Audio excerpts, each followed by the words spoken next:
else. However, let's say it rained gold for one day. People would empty all their drawers, fill it with gold, the attic and everything. But if it kept raining gold for months, they'd sweep it out, throw their rings away. Scarcity.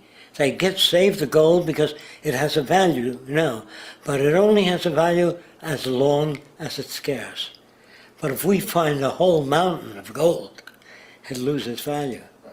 So scarcity is one of the main operating characteristics that produces, to a large extent, murder for gold.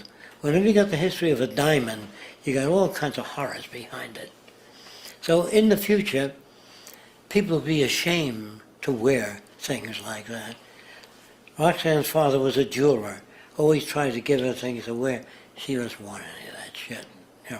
But there are people who feel that this diamond is worth $100,000, They would never achieve peace because there's always somebody's got a bigger diamond than they have. So if you put up the largest building in the world, there's another guy that'll beat your building by 200 feet. And you say, God damn it, I'm going to put up another building. This sickness that we have, there's no end to it. The richest man in the world. I would be ashamed if I were the richest man, because I know that the public made me the richest man in the world. I want to build schools and hospitals with the money. I would see no other use for it. But, Okay. We feel that within a monetary system, the system cannot be just or equitable, that there will always be haves and have-nots, that and within a resource-based economy, it would eliminate that. The problems that we have today will continue to go on. There'll always be busts and booms and markets going up and down and people manipulating for their own advantage. And this will never go away within a monetary system because there will always be people with advantage. And within a resource-based economy, what we want to do is to eliminate the causes of the problems, eliminate the processes that produce greed and bigotry and prejudice and people taking advantage of one another and elitism, and really eliminating the need for prisons and welfare.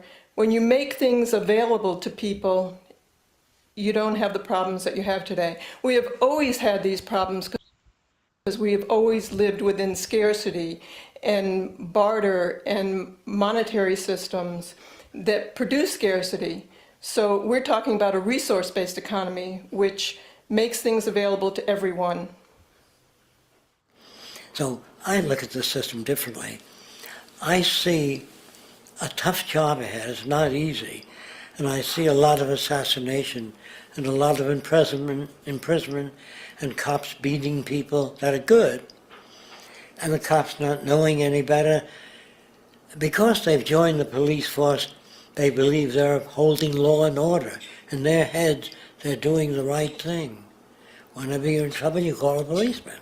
So all of these built-in systems are going to have to be surpassed.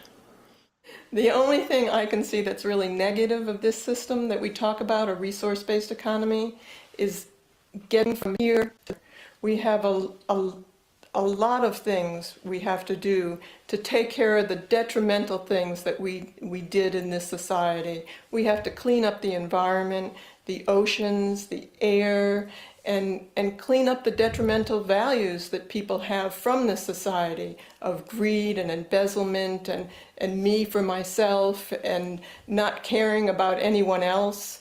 So the hardest thing will be, that's what the problems will be for sociologists and people who care about other people, to change values and to start afresh from children to care for others and take care of the earth. That's what our education will be like. There's no way of you, in a given culture, saying, I'm not going to remain a gypsy. That's ridiculous to wear these earrings and headbands. And if you walk over to Seminole Indians and you say, dancing around a fire, la la la la la, Iroquois, any other. That's ridiculous. The Indians, that's a hell of a good point. La la la, that doesn't mean anything. You can't do that. It's no more possible to take a group of cannibals, headhunters, and say what you're doing is ridiculous, and the chief saying, you know, that's a great and in-depth concept. He doesn't have that associative system. And people think of just as a Christian, I can get there and tell them about the sacrifice of Christ. Well, you can take Polynesians that have food and all that and are eating, they'll go to anything and listen to anything, and you can condition them to worship Jesus or anybody or Allah. Yeah. But you go to a scarcity country where people are not eating and try to give them Christ without food. The church, if it doesn't provide food, gets no attendance. So the early churches provide dinners and food for starving people. So some of them went to church. You know, you got to have gimmicks. It's a fish hook. You know what I mean? Bait. And that's what commercials are. Fine print is an attempt at deception. So I know of no other way except preventing information, real. And if our system is not sophisticated enough, or we don't have enough time left before we come to the point of no return, you know what that means? We've damaged the oceans and the environment to such an extent that we don't have the means and the organizations to do away with that. And that means a miserable death for most people. The end of our civilization. So that's why Roxanne and I, we have no power. Say, when are you and Roxanne going to build this new world? I get called. I'll come with my suitcases. Be happy to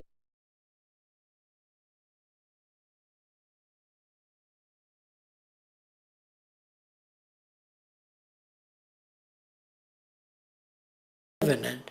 We don't need that. We need your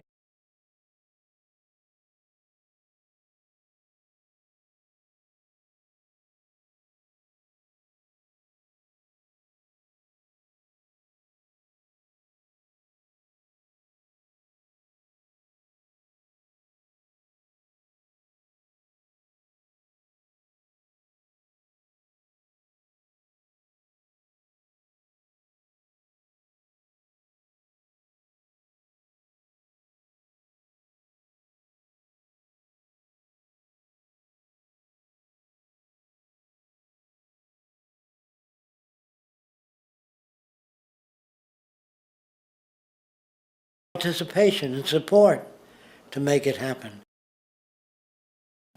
So you have an avenue which may work, and there's nothing else out there.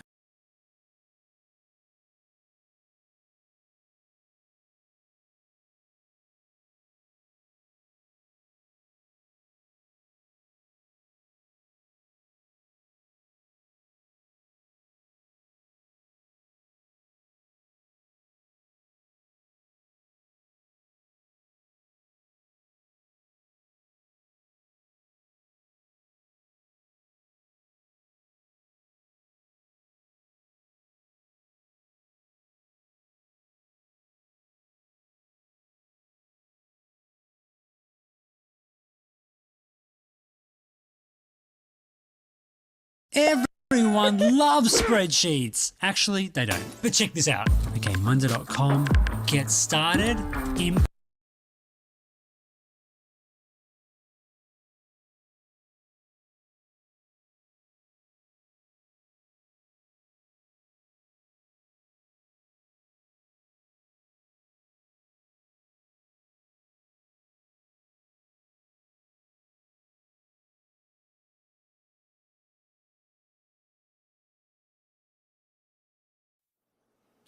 Okay? So you got to know when you take up this kind of thinking, you will be abused. And so I told that to Roxanne. You're more apt to be abused upholding the values that I talk about. Do you want to get out? You know, anybody that comes to my sessions, I tell them, you will lose contact with this world. You will learn to dislike it. You will be beaten by police if you march and protest the war. and they will win because they have control of the weapons, sting equipment. They can control everything, the radio, and make you look like a bastard. And when you release, your own people will beat you up. The unappointed guardians I'm talking about, or the self-appointed guardians, or those that were persuaded to uphold the system. Jesus says, "Thy will be done on earth as it is in heaven." And that's the way we see the resource-based economy or the Venus Project, that you can create all your spiritual aspirations, but make it a reality. That's what we're trying to do. People say, is there life after death? But we think for so many people there isn't life during life, that they take on old values that have been handed down to them, and they take on old aspirations of their parents and their parents' parents and live a life that has been lived hundreds of years ago. And they use the poor kids in the army. They take the children. That would be all right if they paid for the baby's birth and they fed the baby all the way up to he's 18 and said, now you have to join the army. But mothers and individuals pay for their kids. They take them through illnesses and everything else, then the government takes them from them and says that's the price you pay for freedom. That's bullshit. It's the price you pay to support the established system. We can house people, we can clothe people, we can have abundance all over the world if we use our technology wisely and maintain the environment. We don't have to chisel off of one another within a monetary system. Somebody gets a toothache, they make $1,000. Somebody dents a car, they make another $2,000. We're vultures after one another, and we don't really need to live that way, because today, with the advent of technology and where technology is going, it could be used to improve everyone's lifestyle in a resource-based economy. I wish we did have a democracy. I wish it could existed. And maybe that's why I became better informed, because I was checking out to see if we had a democratic system. I found out we didn't. Okay?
The methods for bridging the difference between nations that have totally different social systems, values, religious beliefs, is relatively easy. You don't start out by attacking their religion, social customs, or beliefs. You only bridge the difference through areas that you have in common, not the differences. All the people on earth require clean air, clean water, arable land, and the necessities of life: food, clothing, shelter, housing, and good education. This is where the Venus Project comes in. This is what the Venus Project has to offer to all nations, the necessities of life. It does not touch religious beliefs or social customs. Right. By getting all the nations to join together in the reconstruction of the restoration of nature, the reefs, the oceans, the rivers, the waterways, cleaning them out and rebuilding the soil, rebuilding our reefs, all nations can agree to that. But if you start talking about men having 5 wives or this religion or that, you're not going to bridge the difference. Even if you go to war and convert them by religious force, you take their meat underground. So the bridge between different nations is what they have in common, not the differences. And that is food, clothing, shelter, clean air, environment. Is that clear? Mm-hmm. So if I went to, say, Saudi Arabia, and I was given any kind of opportunity there, I would lecture at their universities and talk to their university professors who are already halfway there. I would not talk to their political leaders. I talked to the university professors about commonality of the earth and its resources and bridging all those differences so that we need not require this territory for Germany, this territory for France. We can open up the earth so that all people can travel anywhere without passports, sharing the ocean's resources, not 12 miles out. When you give a country like Africa, say 12 miles offshore would be their territory, no other nation may fish in there. They have paid off political leaders, $500 to be able to fish in those waters. You understand what I mean? It doesn't work. Money buys off the leaders, and they sell out their country. It isn't really their country. They're opportunists. Most politicians are. And I'm sorry about that, but the real way to do it is concentrate on the areas you have in common. Children become knowledgeable, better behaved, well-informed, and everybody on earth grows at the same time.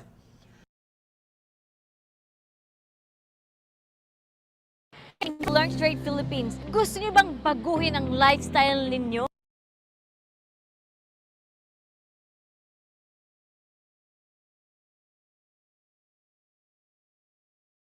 Higher learning.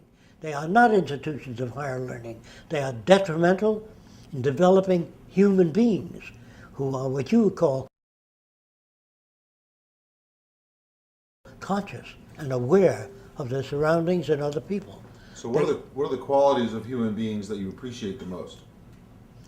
The fact that they can learn many new things, if given a chance, if given the opportunity and the environment to do so. Other than that, human beings are extremely flexible. They can be conditioned to pull a string and release tons of nerve gas and then sleep well that night because they were told they were the enemy. It's amazing how simple their associative system is. People say, they think they had a conscience, the guys that turned the gas chambers on. They had no conscience, didn't bother them at all. And not at all. The guy that didn't sleep well was the humanist, troubled by all this. See, the humanist doesn't understand that a human being can be conditioned to cut up people, torture them, do anything without feeling any kind of pain at all. In fact, waiting for the next event, okay? Nobody out there is to be blamed for their behavior, is what I'm trying to say. There'll be no prisons, no police, no government. As long as you've got government, you're going to have the basis of corruption.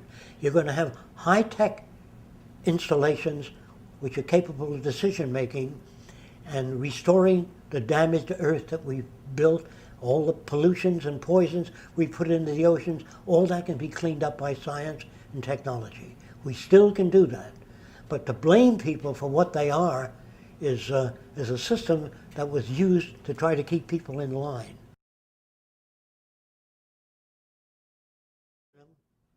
We had lots of material to build with. We had the factories, so we went into debt. See? Debt is nothing. That's what you owe to the banks. The federal government is not allowed to print money.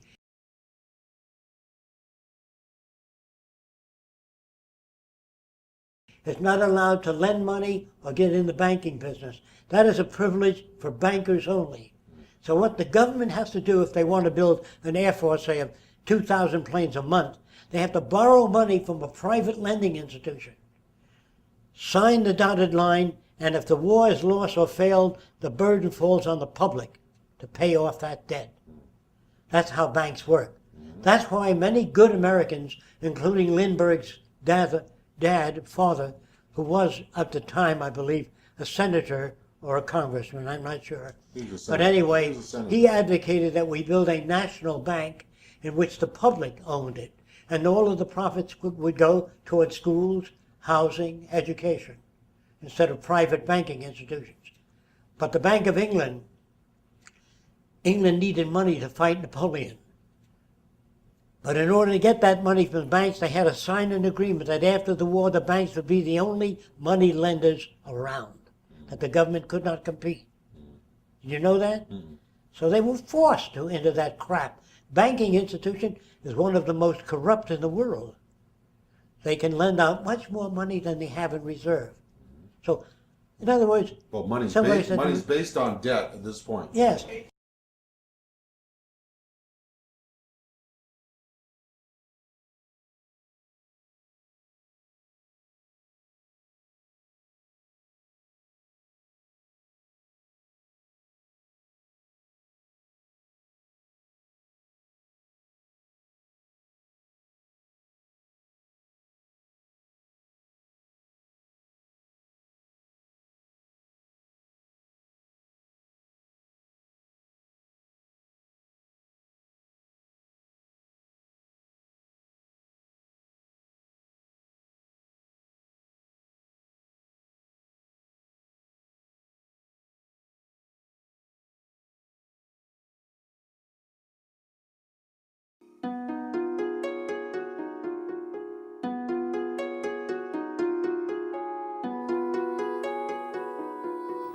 Leonardo da Vinci was a self-taught Renaissance man. As a scientist, artist, and inventor, da Vinci's genius led to an unprecedented body of work. The drawings he left behind remain as testaments to his innovation and originality. One of da Vinci's main inhibitions was the lack of materials he needed to transform his concepts into reality. Jacques Fresco is also a self-taught scientist, architect, and inventor. For his entire life, he has been deeply committed to investigation, insight, and innovation. A prolific creator and builder, Jacques has been redesigning our entire culture for most of his life.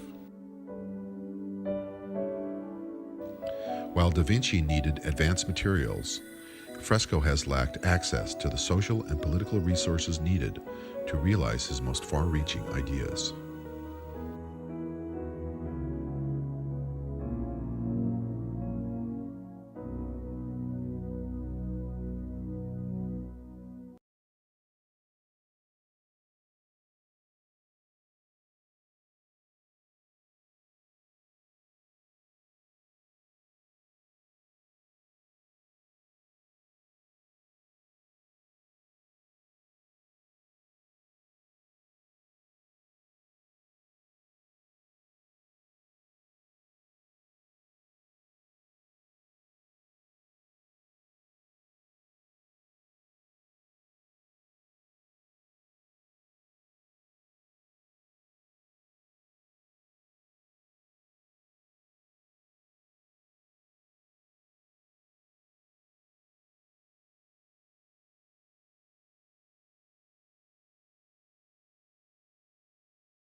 My guest is an extraordinary Miamian, Dr. Jacques Fresco. I could go through all the things that Dr. Fresco has done. He's a social engineer, industrial engineer, designer, inventor, consultant, was a consultant for Rotorcraft Helicopter, director of Scientific Research Laboratories, Los Angeles, designed and copyrighted various items ranging from drafting instruments to X-ray units. Has had works published in the Architectural Record, Popular Mechanics, Saturday Review, and has been a technical and psychological consultant to the motion picture industry, member of the Air Force Design Development Unit at Wright Field, developed the electrostatic anti-icing systems, designed prefabricated aluminum houses. What does it say in your driver's license? What is the occupation? Industrial designer, Jacques, you, social engineer. does it bug you that people, when they talk about Jacques Fresco in Miami, say that he's someone who's too far ahead of his time? His thinking is, we're not ready for advanced kind of thinking, of that type. Does it bug you? I imagine every creative person in every field encounters that sort of problem. No, it doesn't. I can't afford it. There's too many things that are important.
Jacques Fresco is a futurist.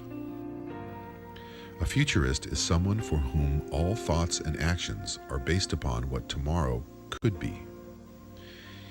He has been planning for the future since the 1920s.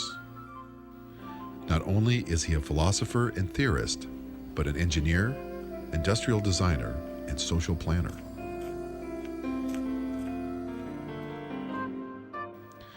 As a multidisciplinarian, he has studied everything from theology to behaviorism, and from biology to the material sciences.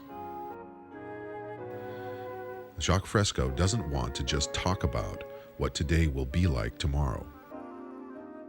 He has a plan to build an entire new world from the ground up. The world is entering into an economic recession. Market volatility is at an all-time high.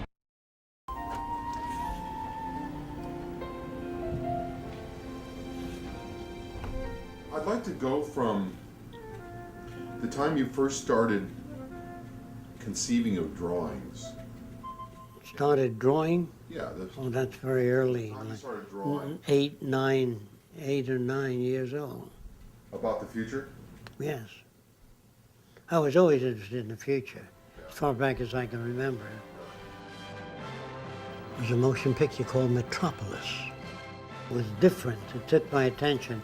It was the first out-of-the-box type movie.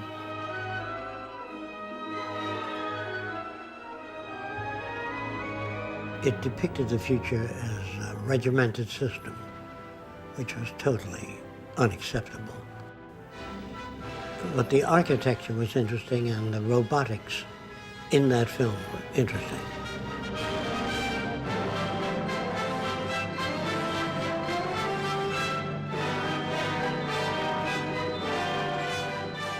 I drew airplanes and cities of the future, and underwater cities, and floating cities, and skyscrapers with landing platforms on them.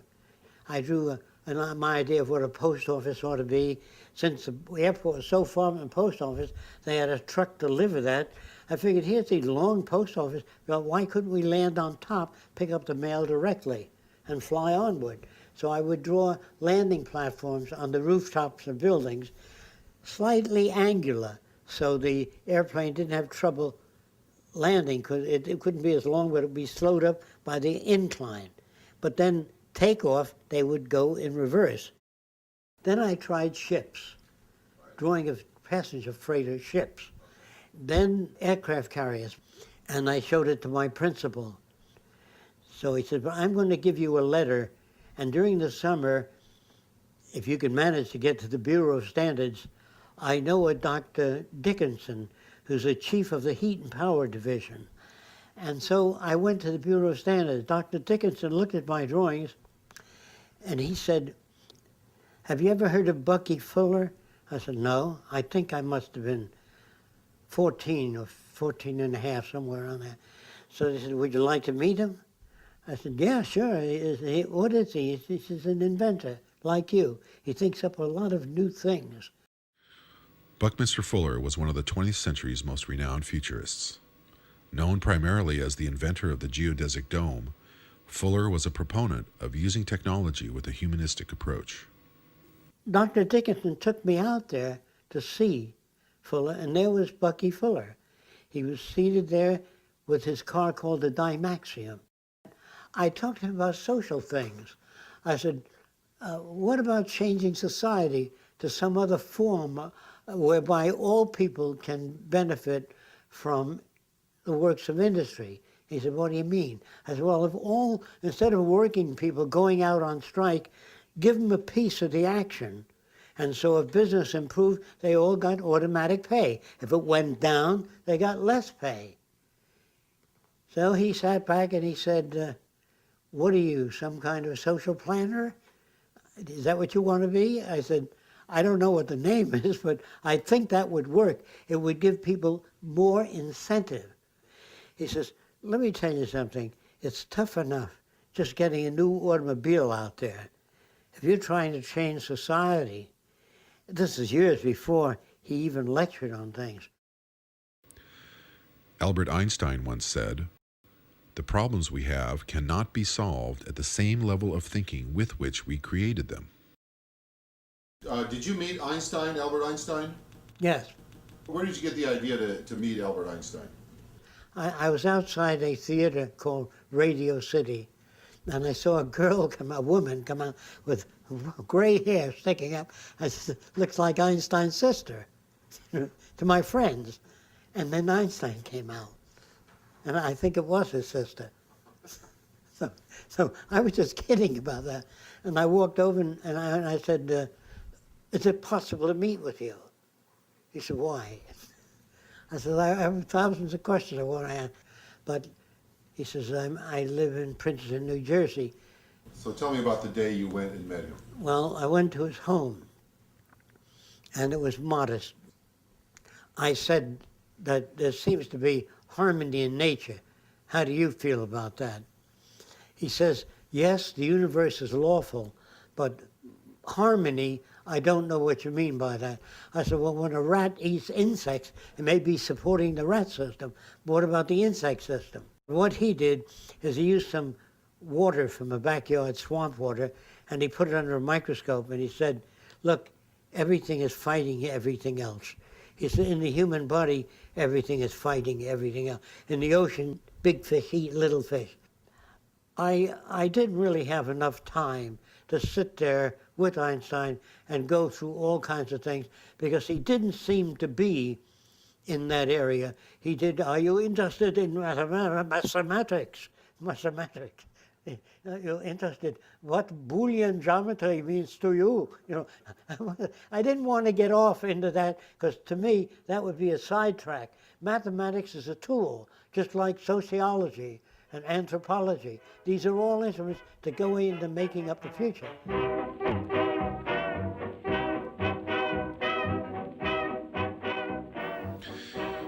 the stock market crashed in 1929, Jacques was only 13 years old.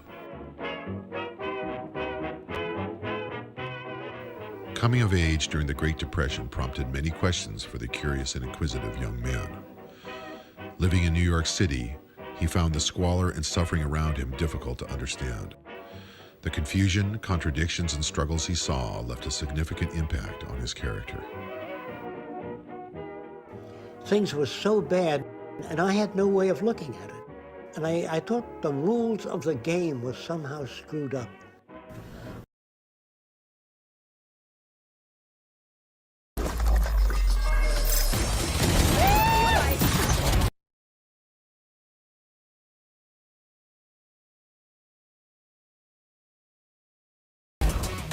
One enemy remaining. I got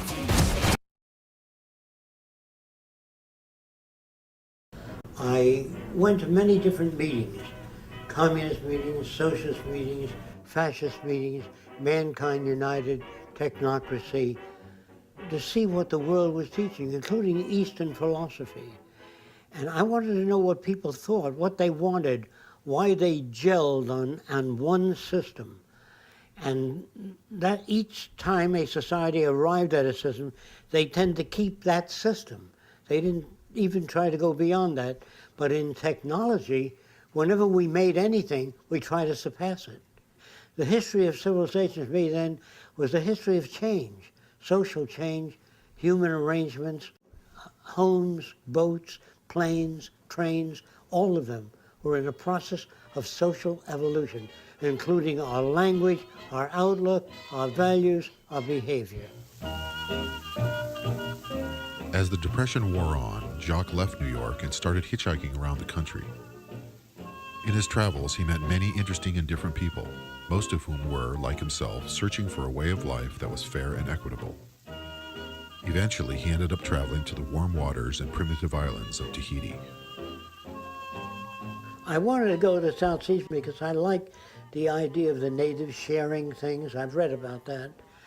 Now the chief, if he had 6 wives and you were strange, he'd say, here's my best wife. Maybe she will please you. They felt their wives gave them so much joy, perhaps they'd give a visitor some joy.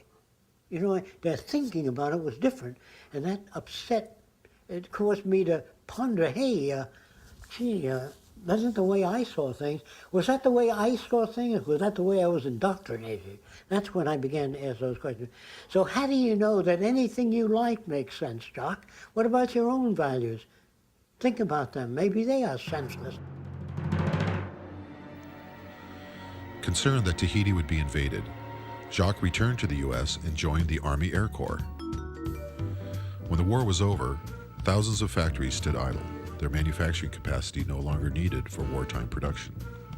Capitalizing on the tremendous capacity available for aluminum fabrication, Jacques designed and built a house made entirely from aluminum extrusions. The result was an innovative and extremely efficient use of time and materials. The windows, for example, were put in and then extrusion snapped in and sit with a seal. And so it was very rapid. It took something like 12 minutes to put all the windows in. 8 hours to put up the building. 1948, it was unveiled at Warner Brothers, and there were lines all around the studio.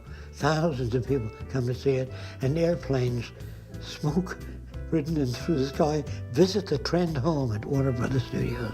It was publicized in newspapers. I think the architectural record as one of the first mass-produced type homes. Jacques appreciated the challenges of innovative problem solving. As he honed his skills, he became a competent inventor. He always had a research lab and was constantly inventing new products. While much of his time was spent pursuing his own interests, he was also hired by entrepreneurs to design and fabricate specific inventions, working in a very broad array of technologies. He invented everything from medical and dental devices to 3D motion picture projection systems. A guy named Jack Morse was a film producer at the time. I met him at Warner Brothers Studios. He came to see the Trend home, and he was awed by everything fitting together so sensibly. And he said, how do you guys think of these things, you know? So I began to describe how I thought about things. Then he found me interesting, and he said, hey, come on out to the house. And he had a big estate, you know.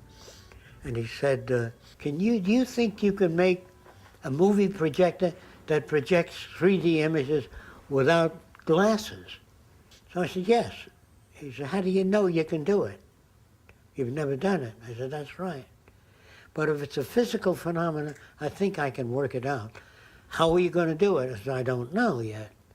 And what I did is I had many different applications, which I'd rather not describe in detail, but I got 3D imaging different ways. And the simplest way was projecting the right and left eye image from behind the screen at the right eye and left eye. Now then, if you moved off to the side, you lost your image. And so Jack wanted Technicolor to go the rest of the way. So he got them to come out and look at it. And they said, how do you do that? It's very interesting. I said, we're not at liberty to disclose that unless you're back the next stage. So they said, well, how do you maintain visual isolation? I said, I still can't discuss that with you. So they looked at it, it was super clear, no lines. They said, well, that's the best I've seen up to now, but it fades at 30 degrees. I said, yes, it does. And at a distance, it fades too, as you move back. So they said, well, can you do anything about that? I said, yes, that's why you're here, to take it to the next stage. So they said, look, Jack, you get rid of the fade and you get rid of the distance problem, then call us. So that died, like the trend home died. Then I read in the books on invention how Alexander Graham Bell had to make the telephone before they backed it. The Xerox machine had to be made completely. Edison had to make the electric lamp. Nobody backed him on the way up until after he was known. What are these for? What were these all about? These are... Oh, gee. These are various... Well, these are surgical instruments, Yes, aren't they? various types. Those are only some of them. You know what a retractor is? No. Holds the skin open while you're operating. These are various types of retractors. The purpose of that was to rotate the bone so it's in line before you put the prosthesis in. It rotates the femur, the upper region of the femur. Those are tweezers with holes in them. If you look at the holes on the front of the tweezer, to put the sutures through, to guide you through the muscle. So you put it over the muscle, and the holes are right through the middle of the muscle. You didn't have to eyeball it. So these are things that you designed... Long time ago. Under contract. Oh, yeah. Contracted to design these things. I did thousands of different things. But this doctor took the patents out in his name. But that's all right. I didn't know it was out there. I didn't know what I wanted to be. You know, since I looked at all things and tried to change all things, wheelchairs, everything, make them better, you know, I found it easy to invent. But then inventions cost money, and I didn't have money for patents. So I used to make thousands of different inventions and just file them away because I had no money. I used to spend my savings, whatever I earned, on what equipment that I needed. And if I was working on an artificial leg and I was $200 behind, I would take my last $200 and work on that, you know. And I'd solve that problem, but then the rent would be due and the electric bills, and I couldn't pay them. So the auctioneers would be sent in to auction off everything in my lab. So I had to sit back. I couldn't adjust to say, well, I got to sit there, $25 for rent, $200 for this, for a machine. I couldn't do that because I was very near the answers. And the type of problems I worked on were outside of the frame of reference of most science. In the fluorescent tube, you have high voltage moving along, you have a transformer that generates it, and you put a phosphor material that glows. But the tube is round, and the phosphor on the back side does nothing. There's only the phosphor on the front side. So I want to extrude the tube so it's elliptical. So you have more light surface in an elliptical tube. Then I wanted to mirror back the back of the tube.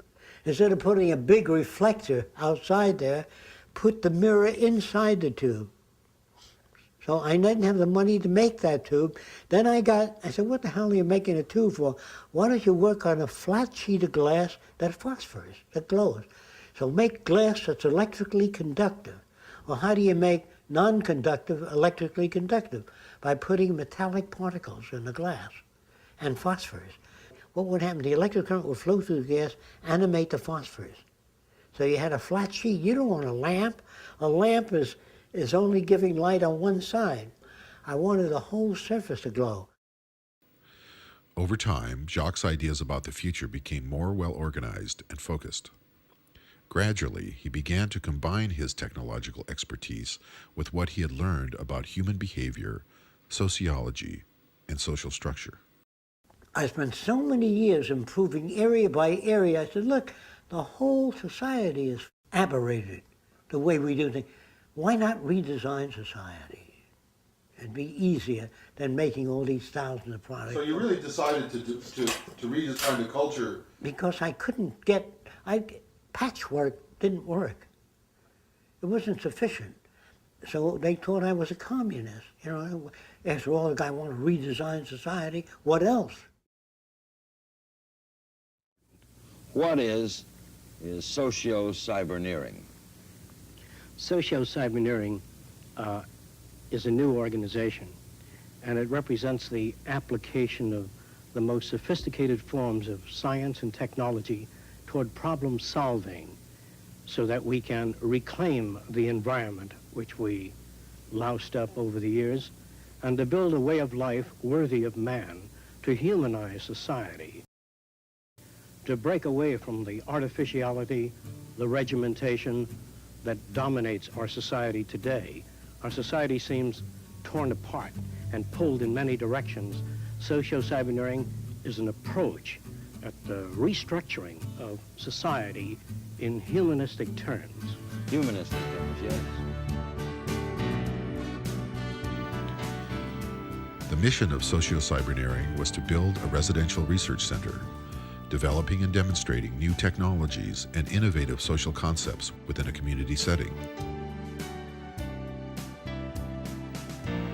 On a barren scrap of land in central Florida, Jacques and a few friends began to build what is now known as the Venus Project, named after the tiny nearby village of Venus, Florida.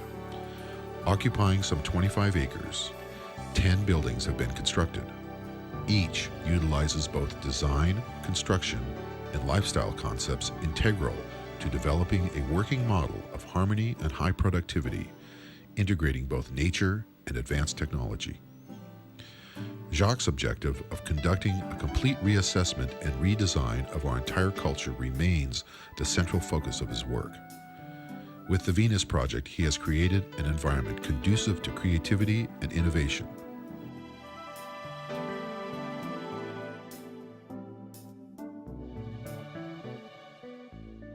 When people come here, they're amazed to hear that this was just a flat tomato patch.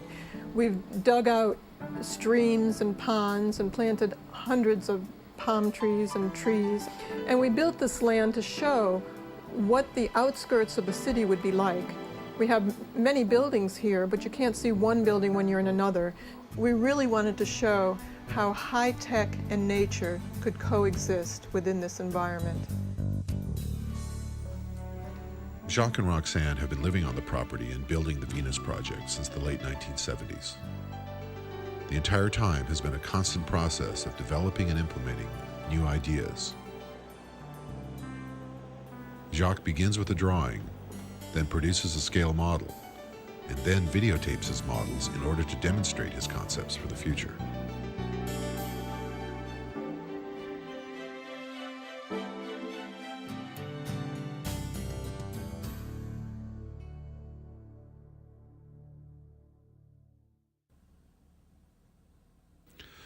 Although Venus, Florida is relatively isolated, visitors often make the journey to see the Venus Project and to meet Jacques.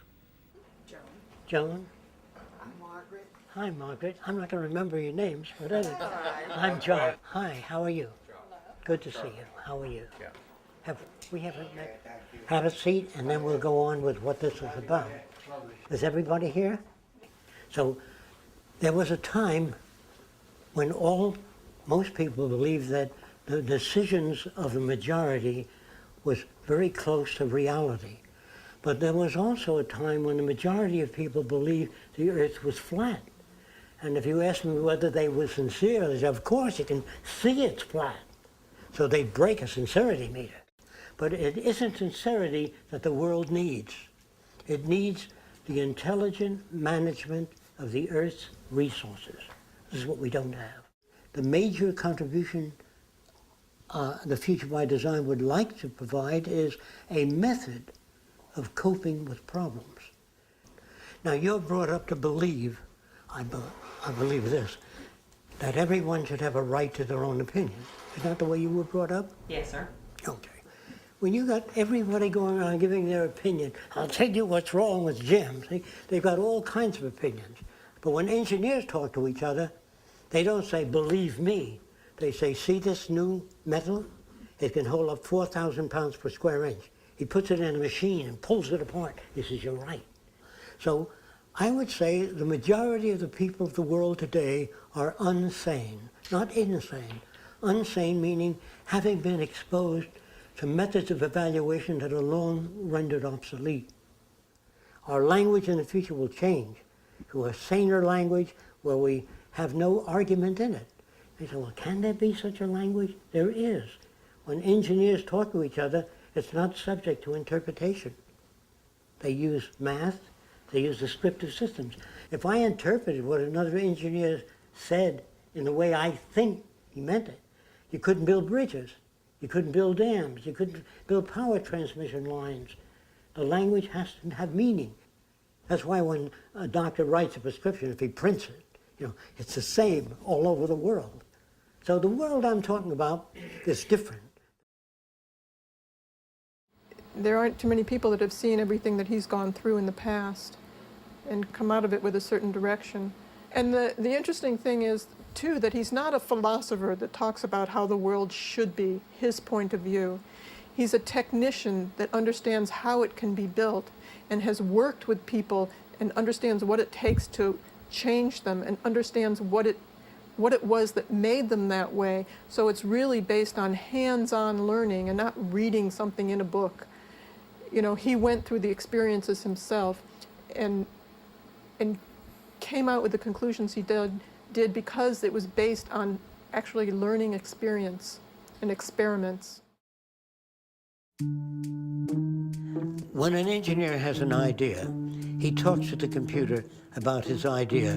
While they're talking about it, the integrated computerized system will take the elements that they're speaking about, convert the language into imagery, and the image will churn and be exposed to all of the people watching that exhibit and presentation.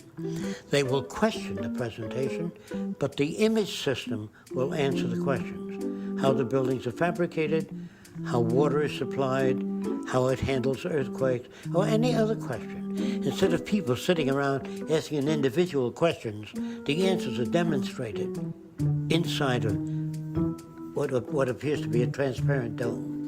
So ideas are not just verbal, because when you talk verbally, it does not deliver enough information to people. So a more comprehensive system of communication is three-dimensional imaging, always, showing people what you've got in mind, not what they think you've got in mind. Designed with a holographic computer and built from prefabricated materials, the home of the future will be far more than just a residence. It will be an element of lifestyle and will facilitate learning, inspiration, and communication. One of the most interesting aspects of tomorrow's civilization will be the fact that if you knew anyone fairly well and went to visit them in a period of time of just a few years, their houses will change because the people living in them change. Their needs and dimension of knowledge grows considerably, and so will the environment that they live in. There's no such thing as a fixed home that a person lives in all their lives. It changes with their values, with their outlook, with their acquired knowledge. You had said one thing about how the buildings were designed according to function. Yes. The curvature and the materials and these... Yes. I compare it to natural physiology. An animal's shape is not designed from the outside in. It evolves from the inside out. Whatever you request, the exterior will express a cover over the shape that you prefer to live in. Some of the buildings that are dome-shaped can be laid like eggs continuously by a machine that carries a dome shape, and in that dome, the exterior and the interior fabricated at the same time.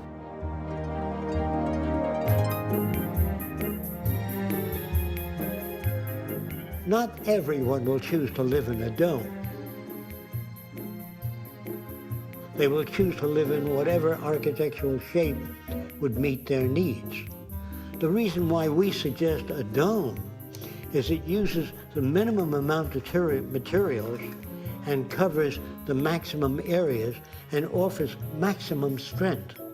So the dome shape is included in almost all of nature. Your brain is in a dome. The cranial case is in a dome. So if a person says, yeah, I don't think I'd want to live in a dome, you've been living in a dome most of your life. The interior building will have no source of light. You won't be able to see a lamp or a source of light. All the walls would have even illumination. You can also specify the color of the illumination, either the entire inner surface or local areas of different color, if this is your request. This would be the simplest type of bathroom: shower, sink, toilet bowl molded into one system. Actually, there's no hardware on here, but there's a slot and the water comes out as a ribbon, and that'll cut the soap off the hand and use about 1/6 the amount of water. Now the wastewater from the sink goes down into a pipe around here and fills the water closet, and we flush the John with that water. So instead of telling people to save water, build a system in. This is what it's all about if you wish to conserve water. Now the bathrooms may vary from that simple style to slightly more complex, but all one piece. There may be as many as 50 variations on a bathroom. You pick what you want, and then it's installed. When you leave the building, the entire building is clean. We also have a slight increase in air pressure in the building, so no dust comes in your house from the outside. If there's any contaminants in the air, it increases the electrostatic charge, which removes contaminants. It would be a smart house, because the house has its own nervous system. This is what I'm saying. In the future, houses will have many sensory devices to detect fire, toxic materials, anything that may threaten the life of a human being. Now, if you walked into the house of the future, you might say, can I use your phone? So what's a phone? No, you just say, I'd like to talk to Sam in Arabia. What part of Arabia? You just announce what you want, and the sound will be focused at some point instead right at your ear, so you can hear Sam in Arabia. In southern Florida, millions of dollars in buildings were destroyed by the big hurricane there, and they put up buildings that look just about the same. Now, if you don't want hurricane damage, an inverted cone, it's almost impossible for a whirlwind to pick up an inverted cone. So we would have these shelters built in the West Indies or wherever hurricanes occur, and inside would be pull-down bedding, food storage, and emergency water. So this is the kind of form that no vortex or wind can pick up. Try to pick this up with greasy fingers. And that's similar to the wind whirling around it.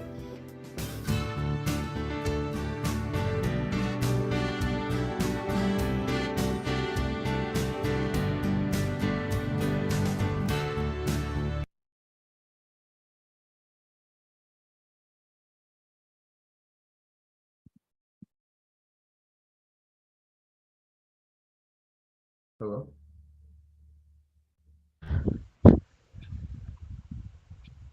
Hello. Hey, Hey, you made how it. are you? Yeah, sorry about that. Oh, so I was just showing people Future by Design, and before that, a couple of clips by Jacques Fresco himself and Roxanne. Mm, Yeah. So are we gonna see you this time? Or um, no, I haven't gotten a camera yet. Mm. I could use my phone if I Oh, yeah, you can do that. And so while you're setting up, I think uh, I wanted to discuss this chapter three of the book, hmm uh, The Best That Money Can't Buy.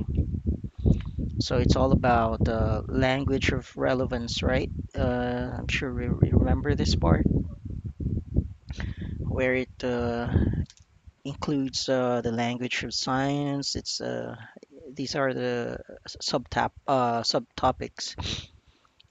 hmm.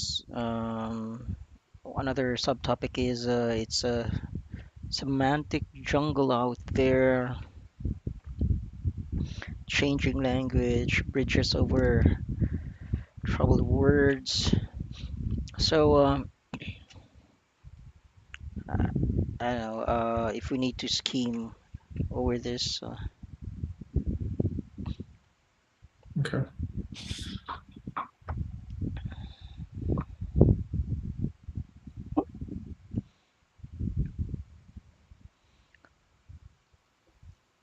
Going over, there's an app you have to use. You can to use your phone Hmm. as a webcam. It's kind of a workaround. It's not Or you what can Apple supports. use your phone to log into Zoom. Yeah, that's true. Yeah. Yeah, but to use your phone as your webcam, I don't know if is that by Bluetooth or Wi-Fi or USB cord? Probably by USB, because if you're doing it through your phone and it's not plugged in, it'll probably drain it pretty fast. Mm, yeah.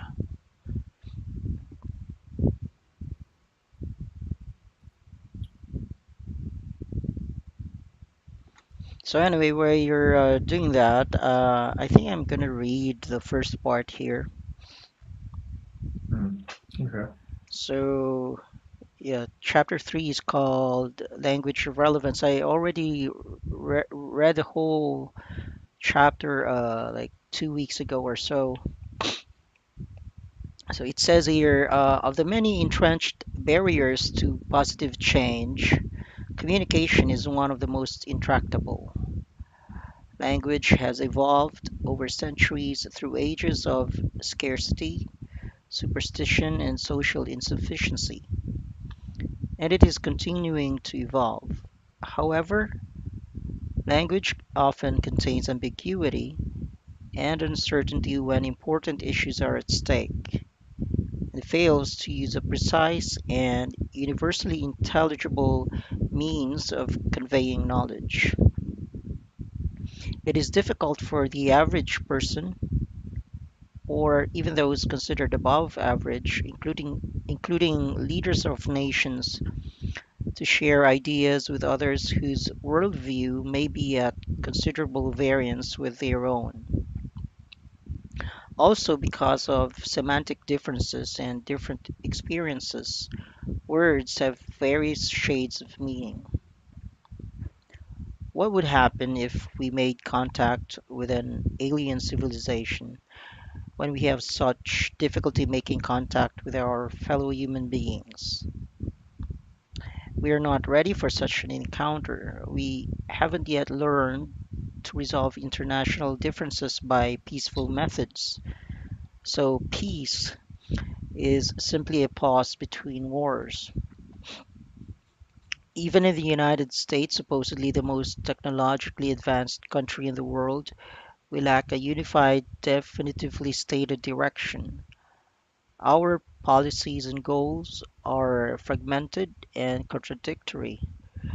The Democrats cannot communicate meaningfully with the Republicans.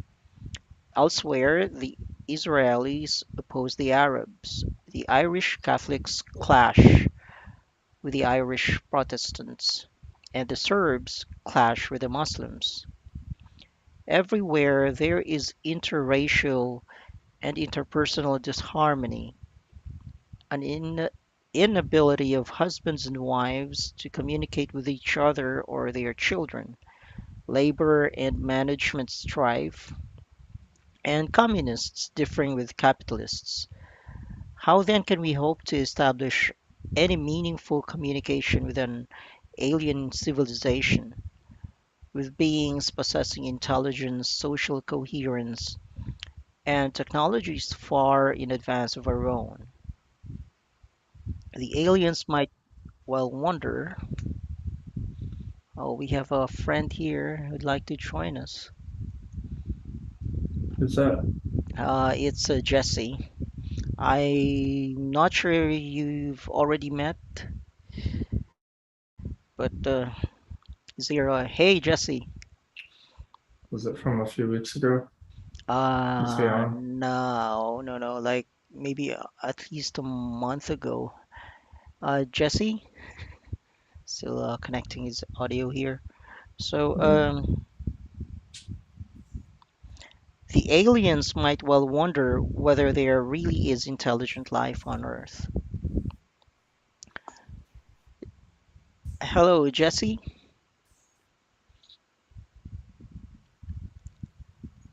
Jesse. Yeah, I'm here. Sorry, I didn't Hey. want to turn on my camera. I'm just gonna listen. No, I mean, don't be shy. Clifton here is trying to set up his improvised camera or webcam. Um, I don't think you guys have met yet. Yeah, I don't think so. Hi, Yeah. Jesse. So Jesse's one of my well, really talented friends, creative persons I know. He's a prolific songwriter and he sings. He loves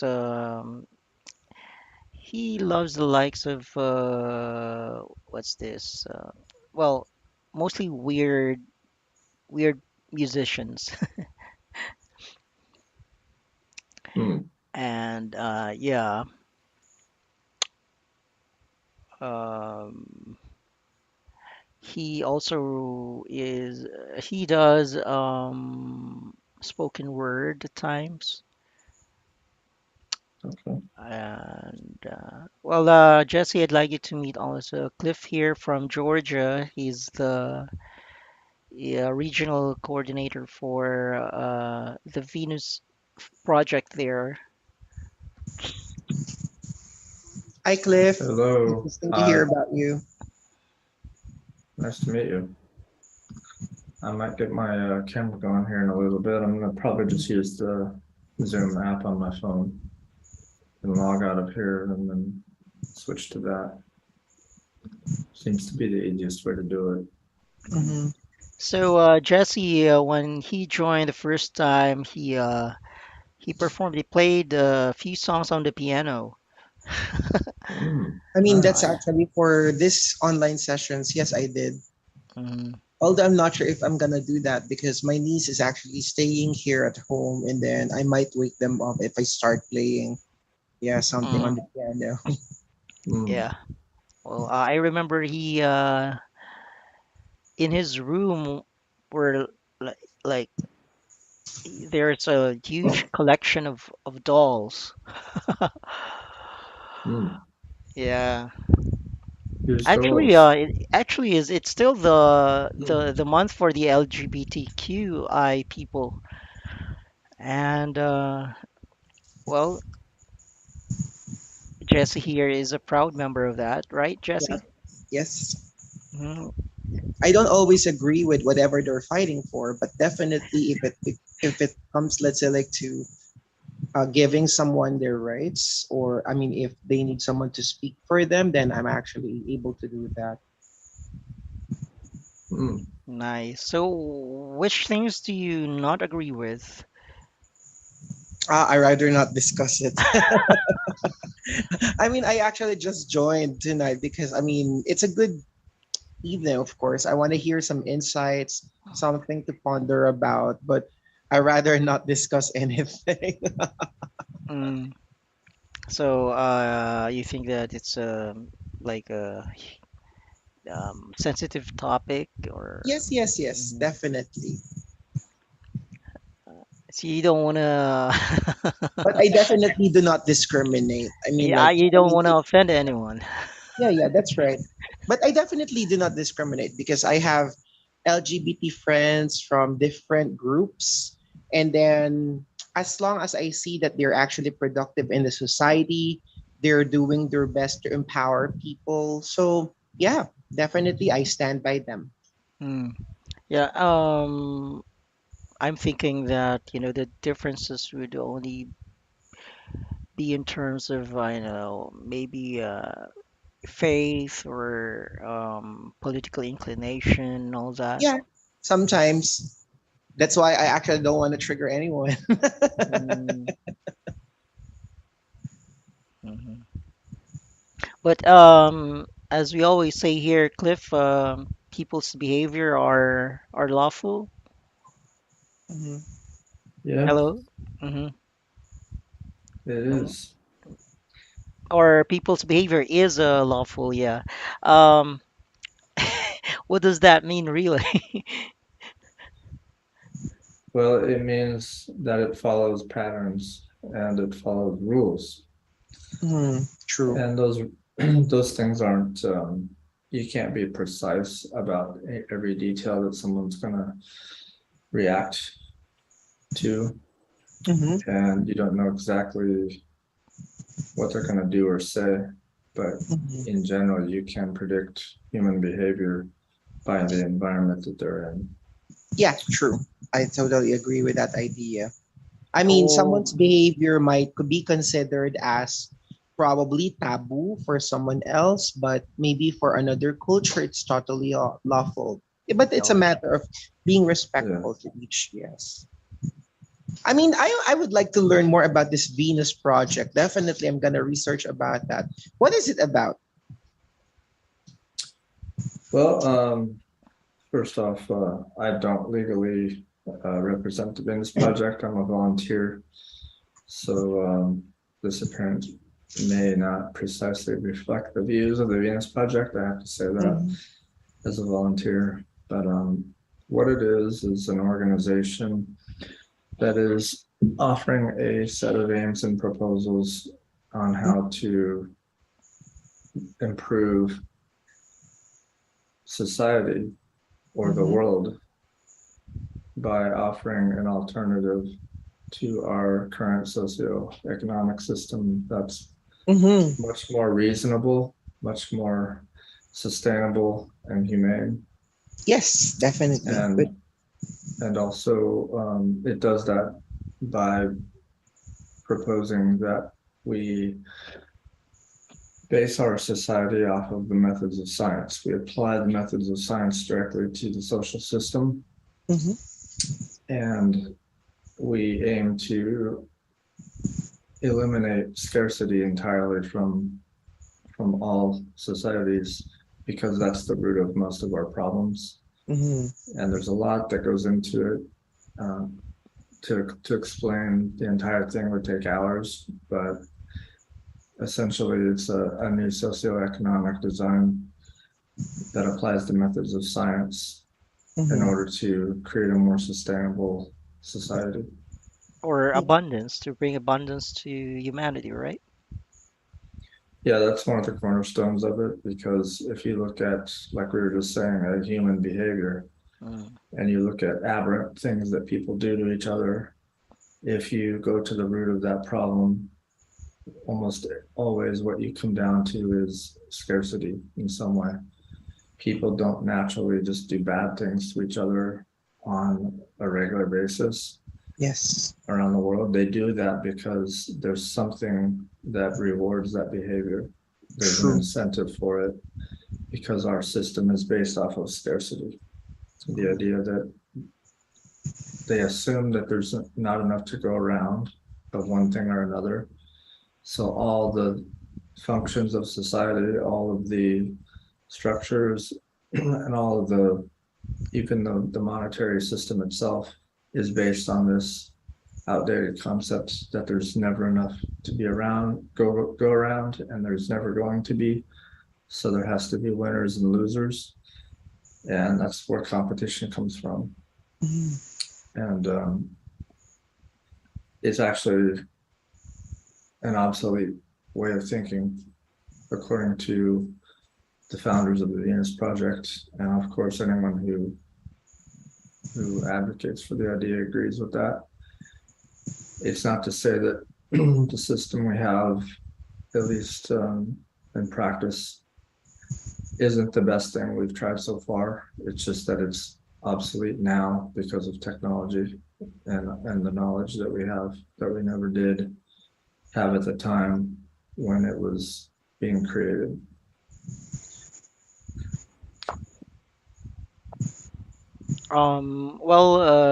Jesse, if you've noticed amongst your friends or family and other people, um, what is it do you think that triggers them, or what pushes them to do what they do?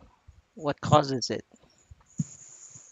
I mean, Yeah, like aside from what you mentioned earlier already, it's a cultural thing.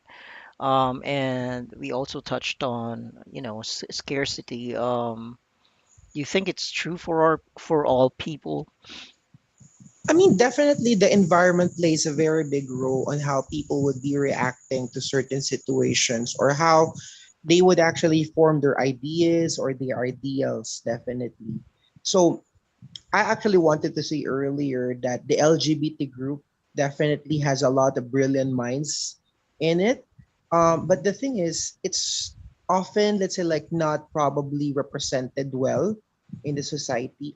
There are people who represent as well, but some people probably prefer, let's say, like just to work in the shadows, or they would rather be, let's say, like just be quiet because, again, I don't want to say it's a stigma, but there's still something about cultures of different countries not being welcoming when it comes to accepting people from different genders, right? But Hmm. it's a good thing that we have that here in the Philippines. The Philippines is much more welcoming compared to other progressive countries like Korea, definitely. Okay, how about in the States, Cliff? How are they are they accepting of and welcoming of the LGBTQ QI Especially plus the brilliant community? ones, especially the brilliant minds. How do they usually perceive them? Because there are Well, certain societies wherein even if you are brilliant, even if, let's say, like you are doing very good what's for the society, but if they realize that you belong to the LGBT group, then that's where some sort of discrimination, or sometimes they filter the ideas coming from these people. And it's a sad yeah, thing, right? Because these people can really contribute a lot. I believe that the LGBT community, I've been to some forums before, I've been to some discussions before, and I see that they really have some really good solutions that they could put up for the society if only people will be more willing to listen to them. yeah. Um, there's a lot to say about that. First off, someone who's from that community identifies with it. Uh, their ideas and their intelligence and their ability to do things has nothing to do with their sexual identity or their preference. Those are two completely detached things. They have nothing to do with each other. Someone could be a very intelligent scientist and be from that community or not. Someone could be of any kind of walk of life. So it has nothing to do with their ability to think or reason or their education or anything like that.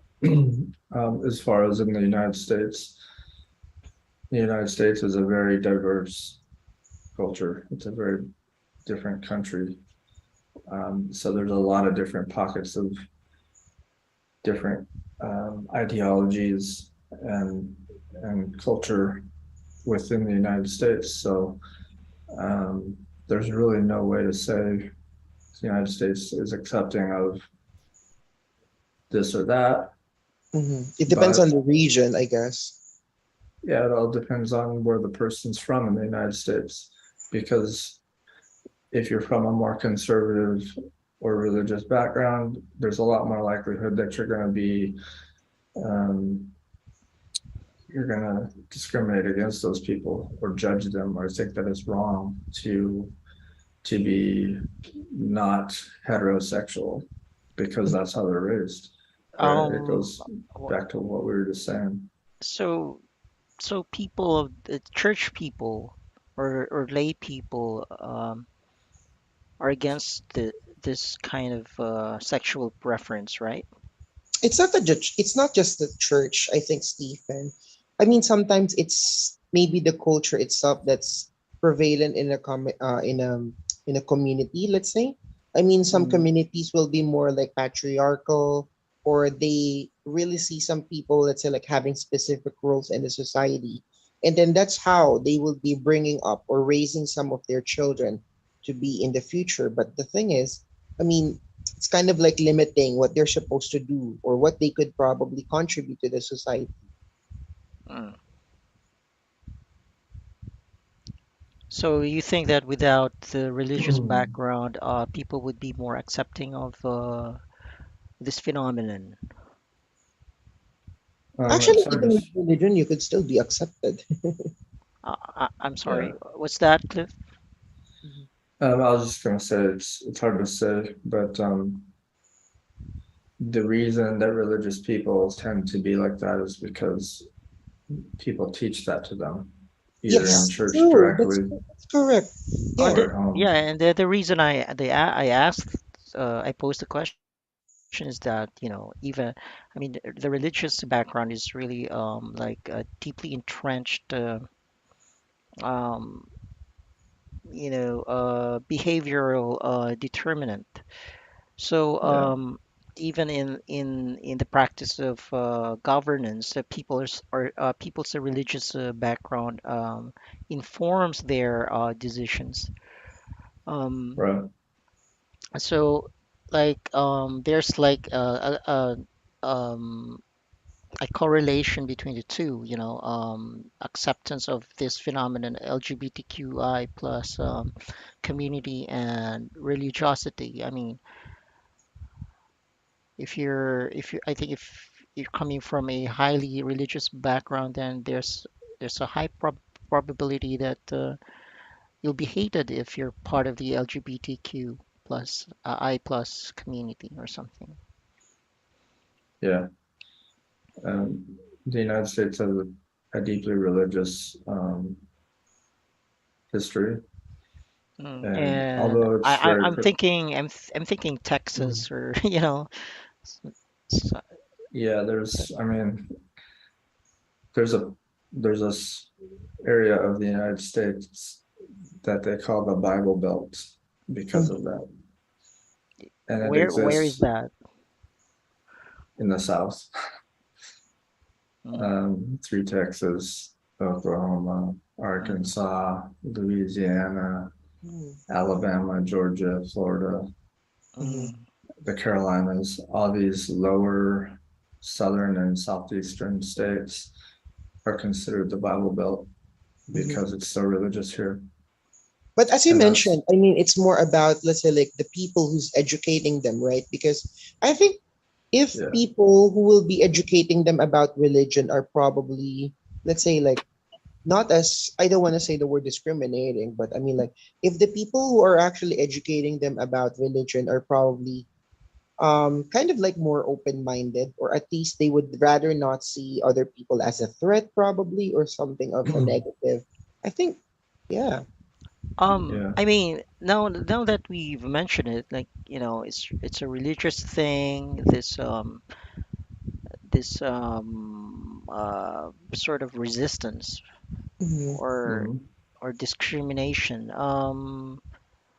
Would you think about a creator per se that who's judgmental or something like that? Like, not all inclusive, or I mean that it's hard to Yeah. um it's hard to think about a loving creator or so, who's not loving at all. I mean, But I think again it Yeah. roots from who they who people really learn from. I mean like it's not really an offense if I might actually mention this. Sometimes people who don't practice religion might mm, also be discriminating to yeah, of other course. people who are practicing religion and part of the LGBT. Yeah. Mm, I mean, there's a possibility for that. hmm Yeah. Hmm. Like I said, it's your environment that Yeah, it's determines the your environment or values. who you learn from. I mean, like if you mm, learn from someone probably who's kinder to LGBT, then definitely you'll form more people who will be more willing to accept, Hmm. let's say, isn't it like, isn't it also that the Pope is kind of progressive in his outlook and is kind of accepting of the LGBTQI plus community? I'm not sure if yeah. that's The new accurate. one, the I'm new I not one sure. is I'm from not what sure I've about heard. that because I've never been a fan of the Pope. Yeah, I've seen stories about it, and yeah, he seems to be more progressive and more accepting of that. And I think that's a reflection of the fact that the church has to be more accepting, or else they'll lose church members Oh because man, times are only for changing. that reason? Is that only Only for that for, reason? I believe so, but it you don't know exactly why he's saying what he's saying, but It could be times the are numbers. changing. I'm sorry. Yeah, just the realization that this has always been around in human behavior and it's Mhm. not going to go away. And why resist it? And if the public opinion, I mean, the church has to consider political considerations because S- it's a business. So this Uh, is like a conundrum here for me because there's the word of God that nobody should bend or alter or whatever, and there's the Pope saying, well, I think somehow that the word of God is I don't know, is It's open. unjust, It's open to is interpretation. open to interpretation or something. So is it all about misinterpretation now?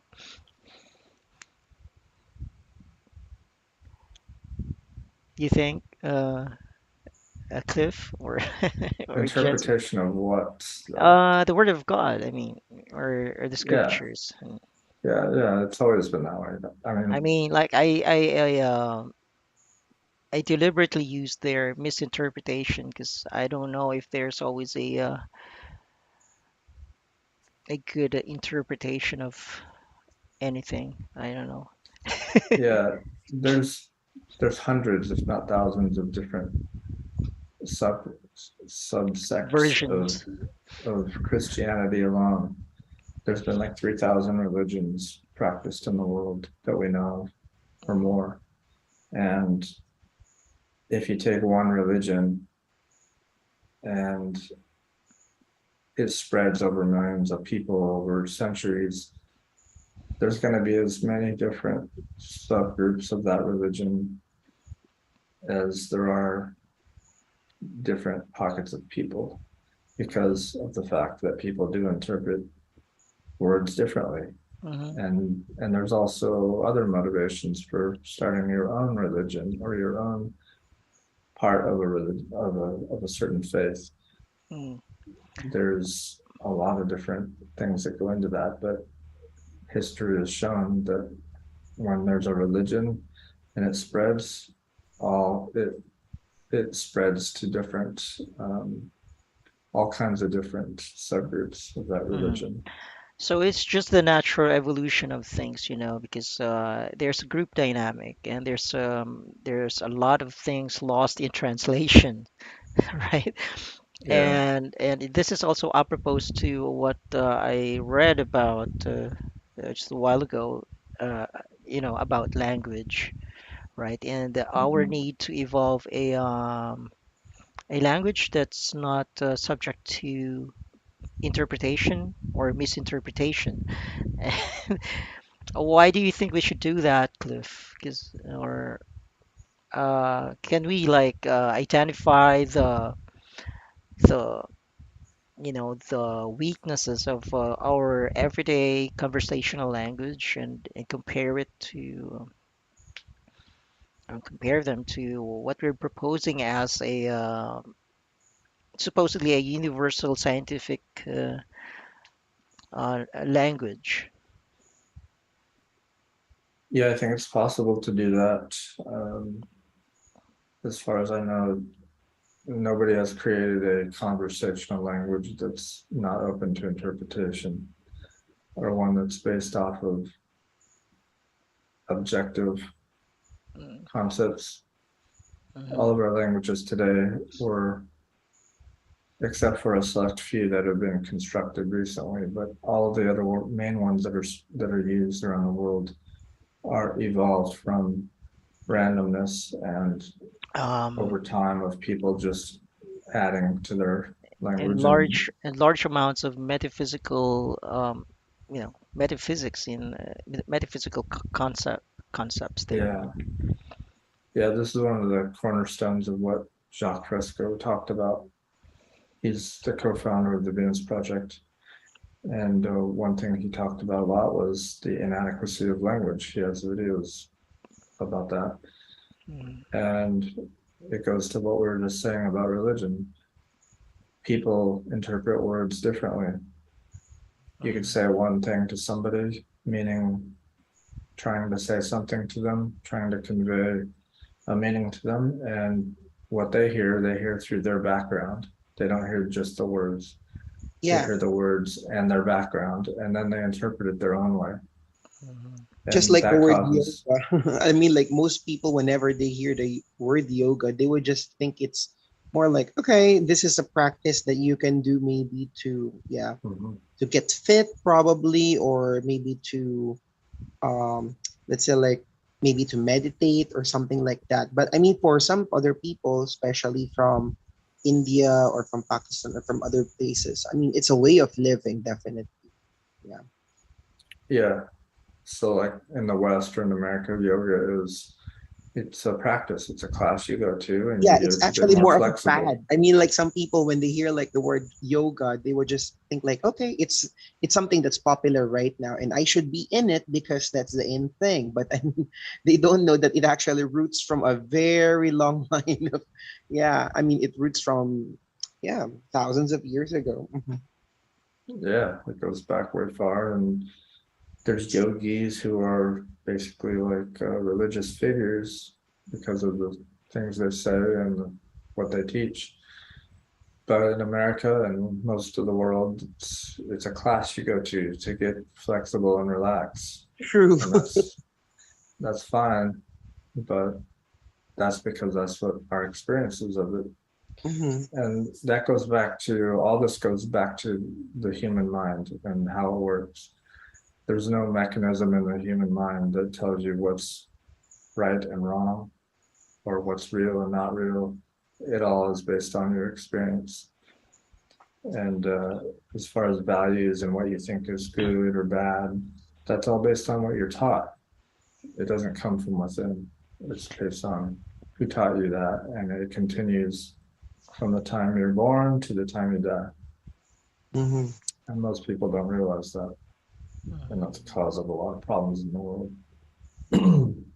And we're proposing this, we're proposing to that people evolve, that humanity evolve a more scientific, objective language eventually, Mhm. because we want to unite people, right, rather than disunite people, dismantle humanity, or and also rather than talk about religion, which also is a divisive kind of institution on many levels.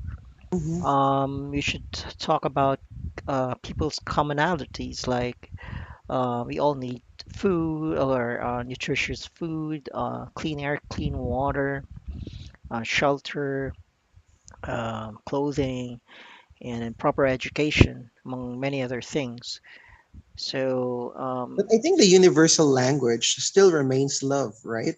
I mean, if there is a language that could probably translate or that could probably reflect a lot of things that we want people to discuss about, that's actually about love. And it's mm, not just using English. I mean, it could be sign language.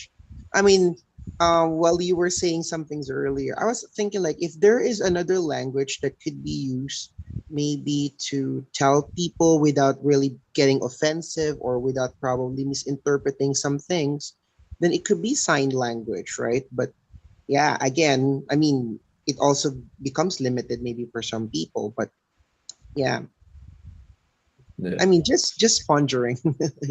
Yeah. I mean, Yeah. like we've grown accustomed to the terminology like love, right? But it's been like overused and misused, and um, it's just heavy with so many. It can mean so many things, and it's mostly Yeah. subjective, and so like the word we use to describe the phenomenon is just so passé, I think. And we from the Venus Project community would rather we use something like extensionality, right? A cliff, as Mhm. often used by Jacques Fresco himself, and he introduced this term to be more aligned with how we understood the universe to be, as a mechanistic kind of system. And so everything is just an extension of everything else, and there's no gap between things, and that things are interdependent, interrelated, so another person who means so much to you is thought to be extensional to you. You know, Mhm. he Yeah. that other person helps you grow intellectually, on top of I mean on top of everything else. You know, so I mean like this is all a matter of I think sharing relevant info, or educate informing everybody. I mean, everyone informing each other, um, Yeah. and hopefully it's always on the side of science, and so when we apply the methods of science, we get better informed, and then the more we understand and know about the universe, then the better we relate to other people. The better we organize ourselves, and the better we take care of the environment, and we've just built a better society for the benefit of humanity, and so we start dismantling these artificial boundaries, and also put a stop to artificial scarcity ultimately, because Yeah. the way society, the way we build society is just so unjust. It has qualities of that again, our society is a reflection of our experience over time. Mhm. True, true. And there's no one person who created it, so you can't blame a person or an institution or a corporation or a politician or a party for what they do. They're not the ones that created the system. It's a result of evolution over hundreds and Yeah, hundreds of I years want to that, yeah, quote you on that. yeah, yeah. I yeah, I mean, actually like, want to quote him on there, that there, because there is neither good nor bad in human behavior, after all. yeah, And but then, since things are just the way they are, it's just a matter of wi- um, realizing that there's just cause and effect all throughout. But which effects do we want to have from our actions? You know. yeah. It So comes down to yeah. education and Hmm. awareness.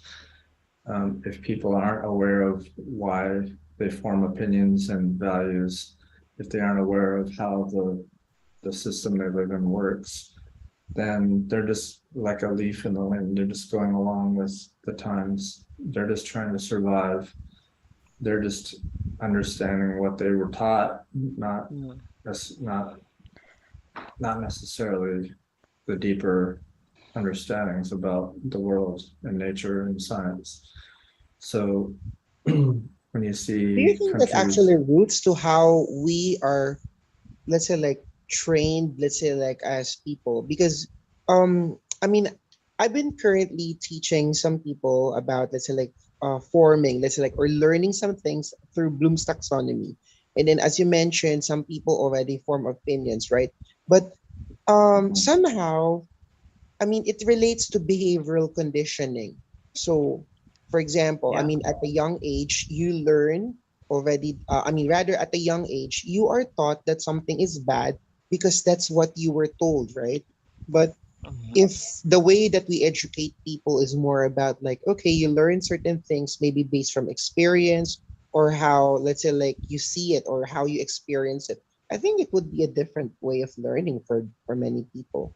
But I mean, well, the practice that we see in the society is that we always try to remember first things, and then there's the behavioral conditioning that happens, and it's very, I mean, mm, it starts at a very young age. So I mean, yeah, I'm not saying that we should actually be learning from older people or from parents, but I think there's a lot to learn if we get to experience some things at an early age. What do you think? yeah, everything we know we pick up from our environment, Yeah, and that comes down to the very words you say. You yeah, had to it's learn those conditioning. from somebody else. Yeah. Mhm. So, Like racism, it's just Yes, handed down from your parents to you, or from your peers, or just true, or simply your environment. mhm, true. So, and yeah, also, you know, we are born into this system, and we don't complain much because we take in things as they are, Um, yeah. as normal. And so the competition that's built into the system is normal, which is a cause for disunity and and it makes it hard for people to be accepted because there's always that, and competition also results to scarcity. And mhm, so now, I mean, while people clamor for unity and all that, and democracy and all that, but still the system is the same, is competitive. And also with a competitive culture, uh, corruption is a necessity, and so it's But that hard. actually roots from the early societies. I mean, even I mean, even Hmm. in Rome, even in Greece, Yeah, right? yeah, yeah, yeah. Exactly. So and it goes way beyond Even that. back. And the problem is deeper than just the symptoms being manifested in in human behavior, but But why it's do you think people want to be competitive? Or I mean, well, why did they probably develop themselves that idea of being competitive is the way to survive the society? Because it's the probably, system. yeah, probably in the old times, I mean, like way before we had like civilizations, most likely people didn't care about each other that much as long as they're able to survive day to day or they're able to hunt and Well, then okay. there was a time when people really were tribal and all that, Mhm, clannish, mhm. right? Even the tribes and stuff, and the gatherers were belonged to a certain group and all. But I They doubt they were very competitive. don't you think they were competitive? Maybe there's more for, I mean, maybe not that competitive. Yeah, I think that if you immersed in their specific group or society or tribe, maybe. you would observe their kindness for their own, right, for their own Yeah, kind or within their own circle. But I'm not sure if friendships were forged between different tribes over the hmm, years, and even so, if they're because eventually, or I would think that people were kinder back in the day. definitely. Uh, Even if there's like a certain degree of competition just to survive, but the way we evolved is, so maybe they started with barter and all that, and Mhm. then it evolved into a different kind of economic system or exchange, and here we are now, and the money But system barter also works. involved people. mm, I'm sorry. Barter also involved people. I mean, it's Of not just the course. goods that they were trading, but even Yeah. slaves then. I mean, like even, yeah, Yes, yes, yes. Yes, like even this system of marriage where you have a dowry in exchange for the it's like a barter type of thing, right? hmm, yeah. So what do you think, Cliff? I mean, do you think people back in the day in the tribal era were kinder than people today? Or is it actually good to adapt that kind of, let's say, like Well, environment? Mhm. well, it depends on what you're referring to. You have to be more specific about it. But back in, you mean like times of the hunter gatherer, back that far? Yeah, and then they evolve into something. I would think that people even back then were clannish and tribal, and clannish in the sense that they preserve their own, they'd be kind to their own, and Rather, they they live in protect their families, own, and right? Yeah. Yeah, well, it goes back to people's behavior is lawful. So hmm based on that, if you look at their condition that they're living in, if if they have to compete with other people or to other tribes survive, for to food, survive. they're always going to be competitive. hmm hmm If they have to compete with their next door neighbor for water or for a partner or whatever, they're going to be competitive because it comes down to the fact that people will always choose themselves or their tribe or family or close relatives over someone who's further from them if it means they have to go without something or not. So what it comes down to is when you put people in a situation where there's scarcity of something, they're going to always compete for it if they need it. They'll always choose themselves, or the only exception is like a parent might, starve if if their child is starving, they might give their child the last food. It's only in those extreme situations. Otherwise, people always choose themselves because when there's scarcity, that's that motivates you to act on your own regard, not other people's, because it's rewarded. If there's not enough food to go around, do you give it to yourself and your kids, or do you give it to someone you don't know? It's always going to be you or those you love. Mm. And that's the root of the problem in the world that we spoke of earlier. When you And have all, scarcity, you have problems, yes, period. yes. So You relieve selflessness people of actually can that. cure a lot of things in this world. I'm What's sorry. that? Selflessness could actually cure a lot Selflessness, of but things in this world. it doesn't come naturally or easily, Mhm. because selfishness is born out of ignorance, fear, you know, Hmm. Mhm. either of those. But as we look back farther and farther, look farther and farther back, it's all about how we understand the world works. So it's becoming selfless that would actually help Um, people probably. it's becoming more informed or more educated that would afford us that ability to be selfless. Hmm.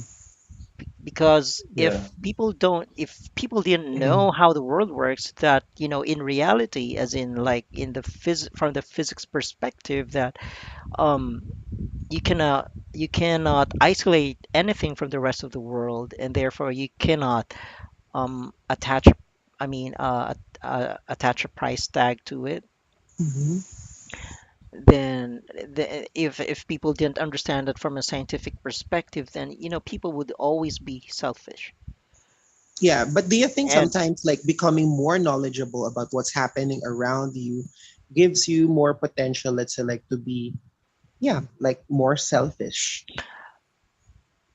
Because I mean, like for example, if you're depends. not aware that there are certain things happening around you, you try to tend like, okay, I will be just providing to people around me, then we will be just Mm, living probably the way that we used to, right? But I mean, but the so more you get aware about. Mhm. that's a situation where your knowledge it depends on the kind of information you're privy to, like the kind of information you consume. So if the information you are aware of is information you can use to abuse people or take advantage of them, then you know and since it's a competitive system, then you use it to your advantage.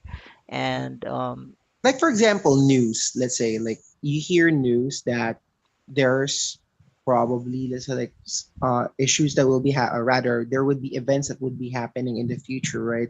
So if you're probably more prepared, let's say, and then you didn't hear this news mhm. probably coming from other So sources, so you'll be just like living like, okay, I mean, we'll yeah, just yeah, live a oblivious regular to your ignorance is oblivious. blissful in that sense. But True, that's what I'm actually so pointing then at so then sometimes. we're really talking about the incentive of knowing, right? So what's in it for me if I knew something like this, and if not, then I'd probably die, you know.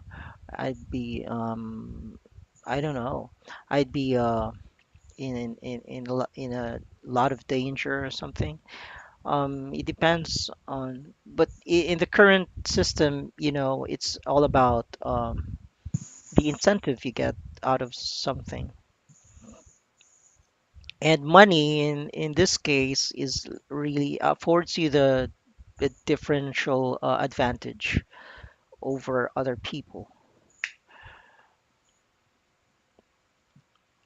So if you didn't know how to invest in crypto, for example, or stocks, or even with a small amount, you wouldn't you probably wouldn't have a great life, or something like that. So information is knowledge is power, like somebody says. Mhm. So yeah, in any context, I think knowledge is power. But to be more precise, um, But sometimes ignorance is bliss. relevant information is what empowers people, Yeah, really, in true. the end. So what do we mean by relevant information, though, Cliff? that means information that's not biased or open to interpretation. Relevant means has a physical referent. People don't really need to be directed and controlled and told what to do in a sane society. They need access to relevant information to make their own decisions. And a lot of laws and a lot of ways of life around the world act on a different act on a different belief system. They think that power must come from above and it must go down to the people and they need to be controlled, and that society has to be dominated by a centralized system, an autocracy, a dictator in some way, when that's not true.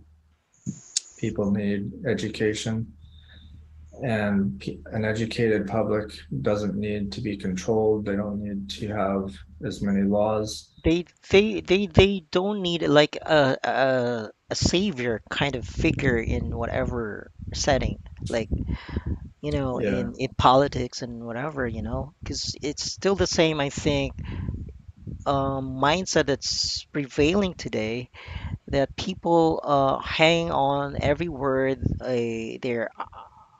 their idol politician says, or whatever. I mean, if you had relevant information, and that's information you can use to address problems of of today, um so that that information would afford you some independence and freedom, like Clifton mentioned earlier.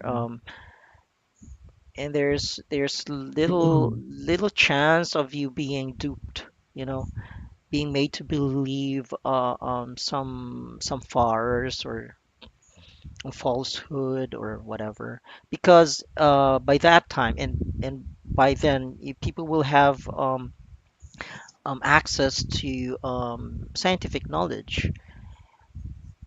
And we are picturing this scenario in the resource-based economy setup that Jacques Fresco envisioned and really invented or organized, for as a legacy. Yeah. And information like that made available to all of mankind is facilitated by the intelligent use of technology, and also the intelligent management of the world's resources, which will have been like a global heritage by that time. If people want it, people just have to declare it as a global heritage, and no politician can disagree with what people want by then, right? Like, if the majority wants that, then Yeah. There's a lot to say about that. One thing that Fresco and the Venus Project talks about is that the world is a system, and they advocate for a systems approach to government. And what that means is people don't realize that there are no borders in nature, and they don't realize that what affects one person affects all people in one way or another. And so if you look at the way nature works, it's a system. It's a fluid, evolving system where everything is interacting in some way.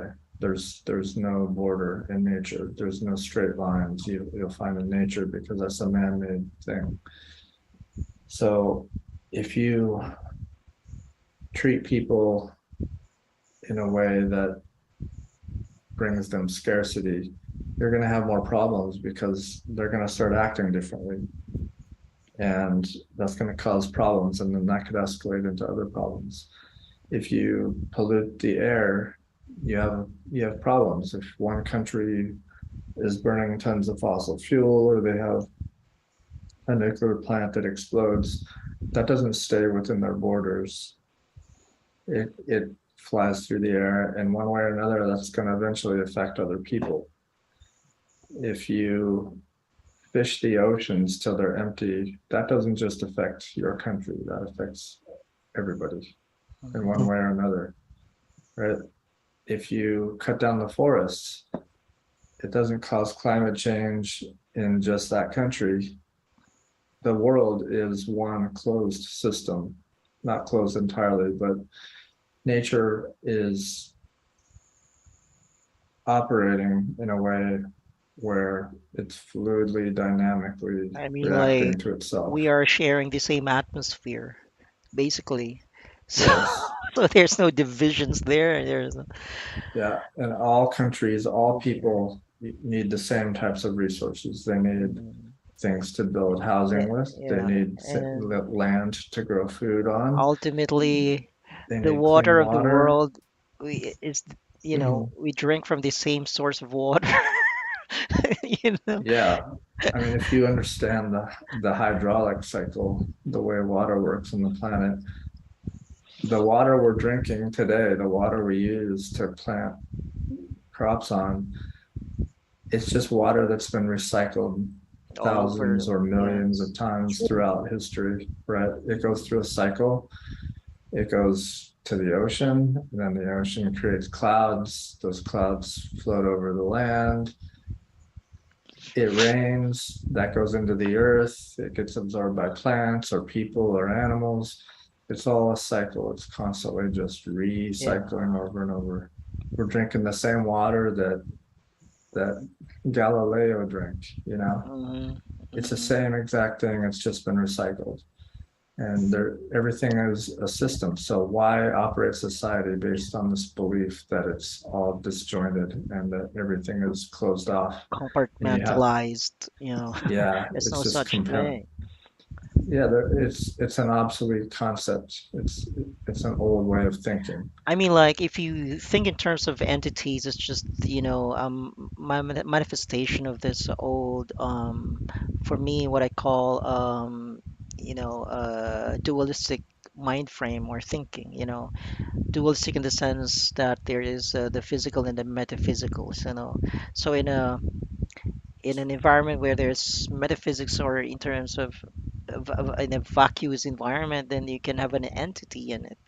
But the problem is in how did the entity come about.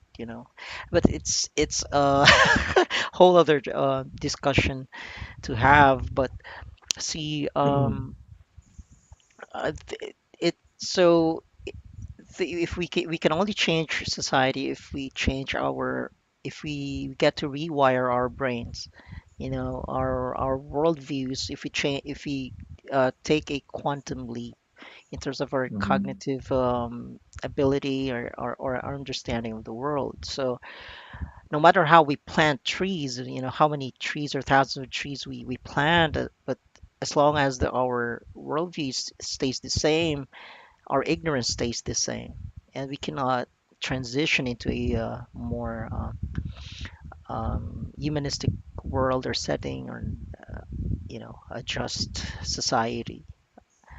Mhm. So that's what they say, right? About a revolution, um, uh, having to start in here, but Yeah. it's not clear what they mean. Yeah. So there, and so we live in a divisive system, and so no, in as much as we want to be united as a humanity, or we want to have participatory democracy, which is also a farce. It's just all divisive practice of we're doing things that enable this old system, which Yeah. in the end endangers all of us, you know? Mhm. Yeah, so think about why do people raise their kids in a way to support the economic system they live in, and why do they teach them things like nationalism and patriotism? Mhm. Why do they do that? If you think about it, it's because if they don't do that, then their society may not survive. True. So what they're doing is they're perpetuating themselves because they think it's more secure that way. And Mhm. so they raise their kids to think what's the best country in the world. No child is going to say, I think our next door neighbors are the best country in the world. No, they teach their kids our country is the best country in the world. Or who loves you the most? Yeah, who loves you the Mommy and most? daddy, I don't right? know, mommy and daddy. Of course. Kids don't know that. They're taught that. And Yes. that goes back to almost everything you think, everything you Envy value. and jealousy and all that they start at home. Yeah, it goes throughout your life, but who spends the most time with you, who influences you the most in life, typically? It's your parents. And True. then it's your siblings, it's your friends, it's your colleagues, it's your peers, it's the culture, it's the TV shows you watch, it's the movies, the news, the books you read. Everything comes from outside and goes into your mind, not the opposite. You don't have a baby that's born as a Angry or a racist or something. yeah, you don't have a baby that comes out and they're a Republican Yeah, or a you don't Democrat. give birth to a baby who's dumb, you know? Babies are just Clear theory. they're they're a biological. Sponge. They're a sponge. They are in a lot of ways. Yeah, they're a Yeah. sponge. They have no ideas. They have no knowledge. They All have they no have, sense of right and wrong. right? They're a They're, they mechanistic they life they form. have instincts They somehow. have the instinct. The Well, instinct kind instinct of is concept is it's also passe, you know.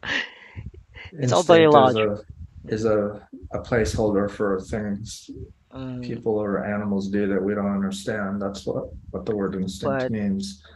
But they but have the mechanisms to survive. electrochemical processes that determine Right. their behavior. Yes.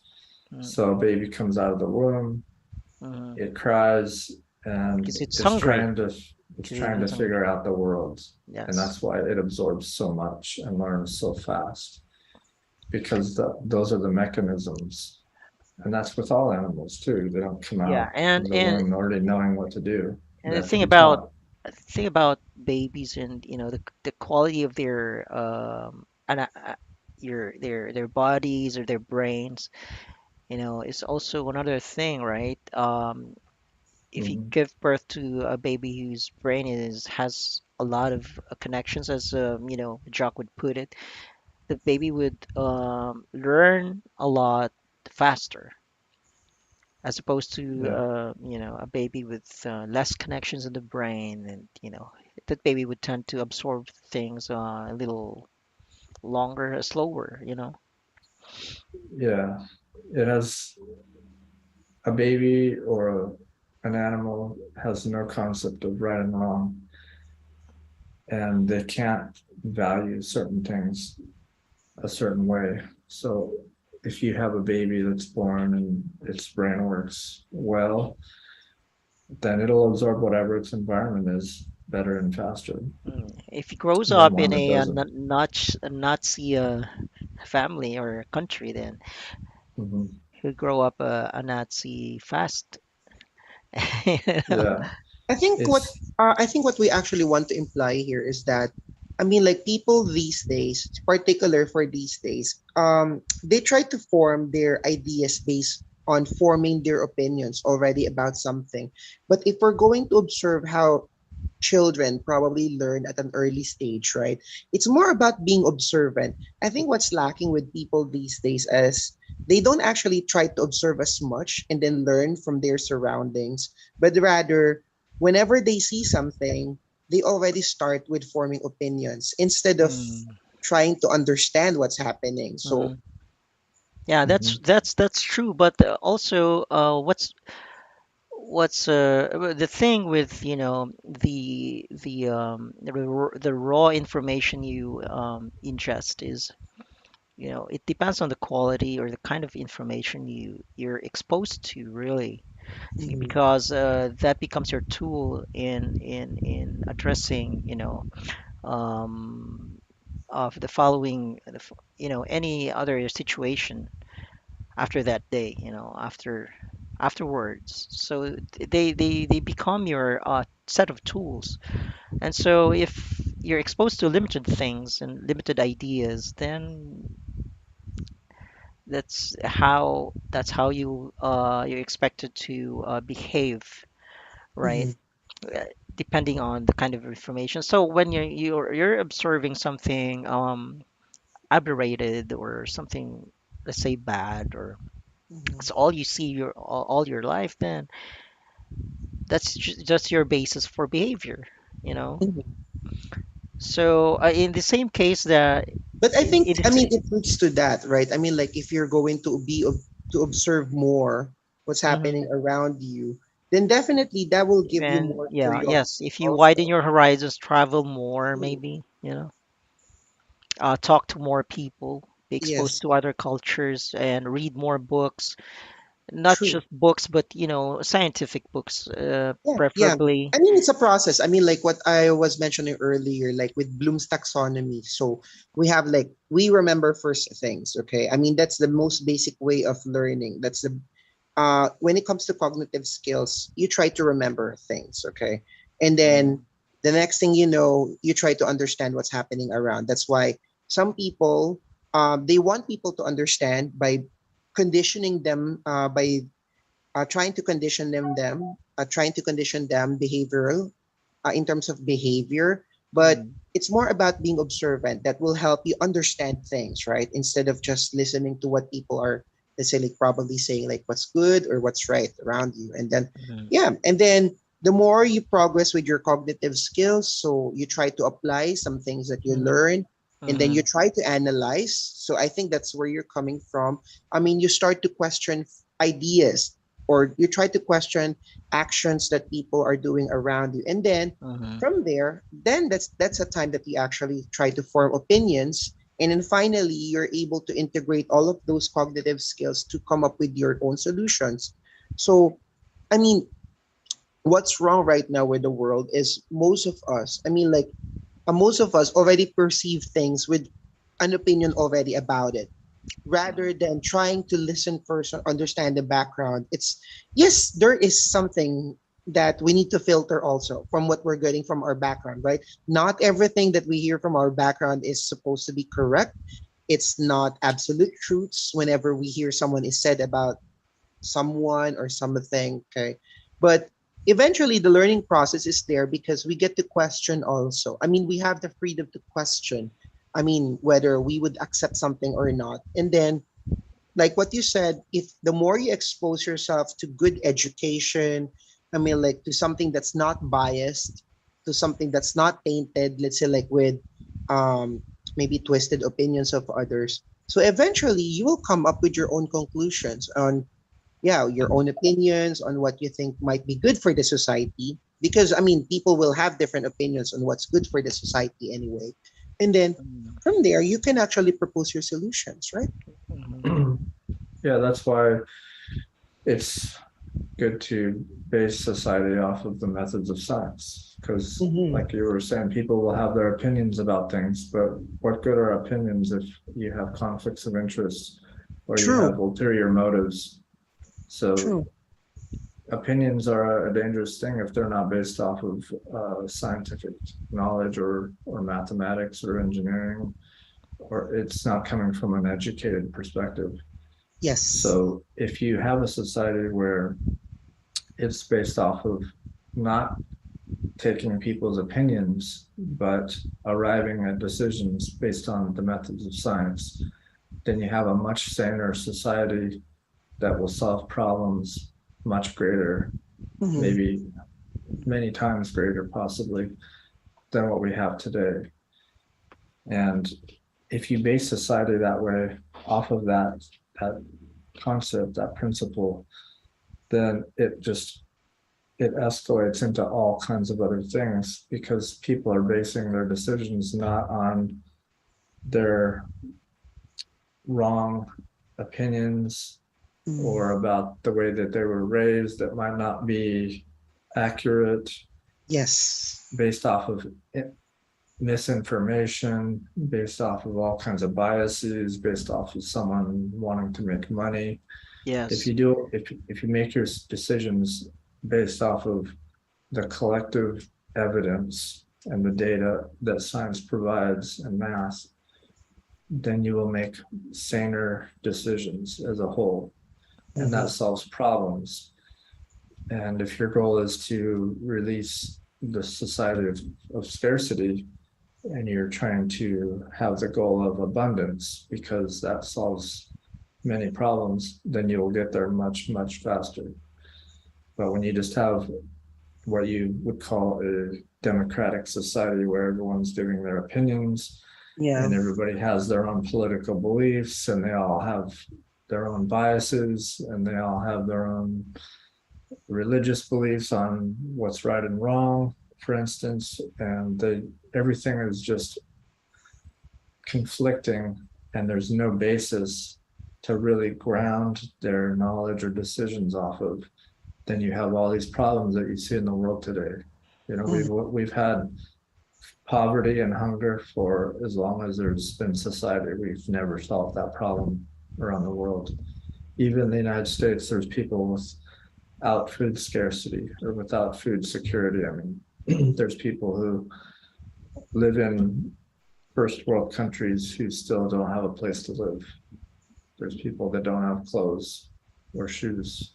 There's people that don't have clean water. That's probably the most common thing is people around the world still don't have access to clean water, like millions and millions of people.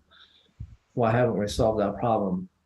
It's because we're not basing our decisions and the way we operate society off of the methods of science.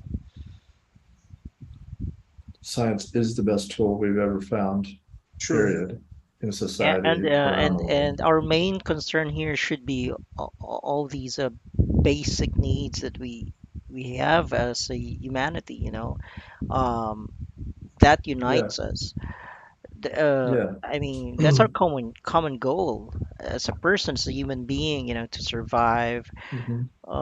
Everything else is just superfluous and divisive. Like if you talk about religion, politics, and all that, that's all divisive. If we talk about nutritious food, proper education, medical care, and all that, that's universal, right? So yeah, we start there and work our way, you know, to abundance. See? Yeah, you have to solve the most basic problems first. True. And then every problem you solve after that will become less and less critical. True. So you can't expect people to think about traveling to other planets and about learning art and culture when they have no clean water and food. Arable land, clean air. How can you expect people to treat their neighbors and other people well and look out for them when How they're can starving? how can we have clean air if we still have the current system in place, like still grinding, like you know, still producing all the soot, the carbon monoxide, you know, and methane, you know. You have to So meet the basic needs of people first. And if people have to compete for those basic needs, you're always going to have social problems. You're always going to have countries going to war. Look what's happening in you're the always world right gonna now. have territorial corruption, disputes, yes, one over and over country trying to again, take. and war over and over again. Hmm. That's why they are all recurring scenarios, because the system's still there and the mindset's still here. The old mindset is still the same. It's still there. Yeah, it's people are raised to think competition is healthy. Yeah, because we were Well, born into this and we think this is normal. it's considered healthy because without competition, the system we live in won't work. And competition is incentivized. Mhm. We get paid Yeah, for competing. We get paid for one upping the other person. When yeah, we are best at work, at the office, at something, we By get the way, just reward. being inquisitive here. I mean, Mm. if we're actually trying to form solutions, I mean, do you think it's actually better if we also get insights from people who actually experience themselves the problems of the world that people are actually discussing? Because, I mean, from my personal point of view, I think most of the people who are actually discussing about world's problems come from countries themselves whose, let's say, like lifestyle, or let's say like living conditions are probably better compared to those who are really experiencing what the problems are.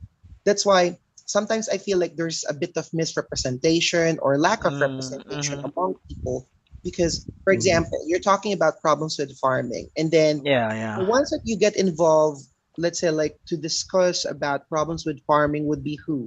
Let's say like business people, and then Mm, medical experts. Who else? You would be talking about scientists and something. But did they ever consider, let's say, like talking to people who come from farmlands? Or mm, let's say we try to talk about poverty. I mean, we try to talk mm, about, let's say, like malnutrition or situations where people don't get enough food.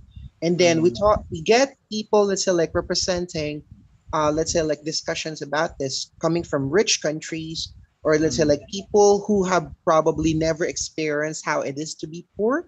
And mm, then hmm, we actually miss out on the opportunity to ask the actual people who have observed what really happens in those situations. I well, mean, it's more on the I mean, we're just trying to derive from their perspective, but not mm. really hearing what it is actually that Or happened. you're not really experiencing firsthand how it is Yes, to be yes, poor yes. and hungry and all that. But um, I personally experienced being poor and hungry for quite a while.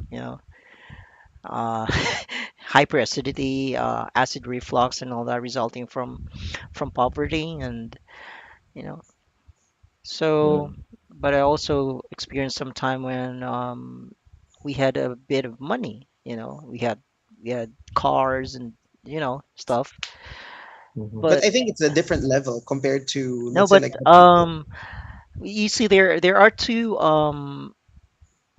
antithetical systems here, like the present one and the one that is being proposed, right? And the one that's being proposed derives its knowledge from, of course, not only firsthand experience. It's coupled with the proper education also, because if you just feel hungry and you don't know the way out of it, then you're just whining about your being poor, right? Yes. So you need to have to identify the problems first, like properly, and for you to figure out a way out of it. So that's what happens here, because it's not just a one sided kind of thing. Because if you hear Marx say, "Hey, the solution is this," but then Marx was just somehow a specialist in one field. But you need somebody who's multidimensional, or some sort of a Renaissance man to see things from many perspectives, and to approach problems in a systems approach kind of way. But for me, most importantly, that person needs what that person needs is to understand how the world works to really arrive at this kind of holistic solution. Yeah, Otherwise, it will or to be, experience themselves the problems of the world. I mean, like, it's also necessary to travel more, speak Yeah, to as many people as you can, and be really interested and inquisitive and curious and all that in so many things, and most importantly in people. But you know, but for you to help people, you got to help yourself you got to educate yourself about the workings of the world, true, true. the physics of the world. Yeah. That's most important to me. But it's also important that in the realm of people, that or the way things are right now, people need to focus more on human behaviorism, Hmm. right? Because there's so many things that people miss out on this in this area, and it's not so people's focus is on other things, right? A cliff, this this has been proposed or mentioned by Fresco himself, that human behaviorism, or the science of human behavior is where we're really lacking in terms of research and what's that uh, resources in terms of money, for that kind of research. Yeah. Because, like, for instance, in the case of the LGBTQI plus community, if we can provide more proof of how natural it is for people to be like that, then people of the church could just, get out of your hair and just accept things as they are. Maybe finally um, decide you know, um, to doubt more and more the old things and be open to the new things, right? Because there's I mean, if we cling on to outdated things, there's a danger to it, right? More than benefit. There's Yeah. because People. if you were considered intelligent in like 50 years ago in the field of engineering, and you just had the same knowledge you had back then, and now 50 years later, you're no longer considered well informed in the field. Yeah, it's a matter of competency. True. Competency and you know uh, why people need to upgrade their knowledge base. And Yeah, you don't actually consider someone that's like as qualified or probably competent. I mean, there's basically four rules or evidence, rather, for you to say someone, let's say, is maybe, let's say, like up to date. I mean, first of all, someone has to be current. Okay, I mean, like, for example, if you want to say that you have evidence of being competent at something, then you need to follow some rules of evidence. So, first one, it has to be accurate. So your knowledge is accurate, and then it has to be current. That's why some people, even though they have yeah, evidence that they're good so at something, that's current and or relevant, because some knowledge yes, could be current and yet not useful to the times. yes, yeah, and then they're sufficient, yes, and Yeah. then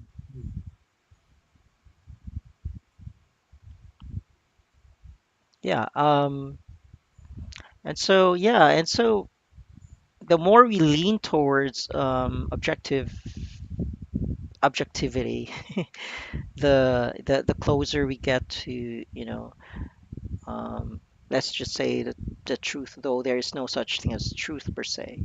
There's just the reality is depends on your position, the zoom level, the magnification level you're at, in terms of your usage of Mhm. light and stuff like that. Because you know reality is dynamic. is as dynamic as your position in space. I mean, do you get what I mean? Hmm. Yeah, I mean, like you will Yeah. look different 100 miles from here if I can still see you from that distance. I mean, so my reality of you or my assessment or appreciation of you varies with every movement you or I make. Yeah. It's It's all relative, all you it's all know. relative. Yeah. And so, relative means also dynamic, and there's no part of it there at any point in time that remains the same or remains at rest, strictly speaking. So, Yeah. in pure only in pure mathematical terms or in a hypothetical setting can we find things that remain at rest or Hmm. linear at least or things like that. So I mean like that's another topic, right? But like Clifton mentioned earlier, it's this discussion really has no end. I mean, but basically we have to just wrap our heads around reality being a mechanistic where there are no m- metaphysical parts. Metaphysical parts is also a contradiction in terms, it's nonsensical. Yeah. I'm We definitely glad I actually attended today's session And because I mean, yeah, I can definitely good. use some of the things probably that we actually try to raise here mm, on how we're yeah, going to approach maybe learning, especially for yes, we have to really be careful if we want to be really we attempt accuracy, but there's really in strict terms there's no precision measurement at all because you can never attain a level of entity. There's no entity per se in the world. There's no I, there's no individual. This is all, we're all interconnected, interdependent. So I cannot live on my own, Yeah. literally. I'm talking, I'm smiling, I'm living due to my unspoken um reference, due to my unspoken what do you call it, uh Not sure what you're getting at. due to, there's always this unspoken reference to the rest of the world. I owe this to the rest of the world in the same way that the rest of the world owes this to me. And there's no me and the rest of the world, actually there's no schism there. It's just this, the whole thing. But Yeah. for me to say the whole thing is to assume that the thing can be an entity, a whole thing, an entity, like a finite thing. So I'm Yeah. I'm enclosing a thing, encapsulating life as if I could, but really no, I Yeah. can't. It's just infinite. Yeah. I would just say, just to try to, I think, summarize what you're trying to Mm, say is that we all came from the same place. We all were born the same way. We all need the same resources to live, every person, every country, and we're all trying to live our best life we can. So instead of living in a way that is competitive and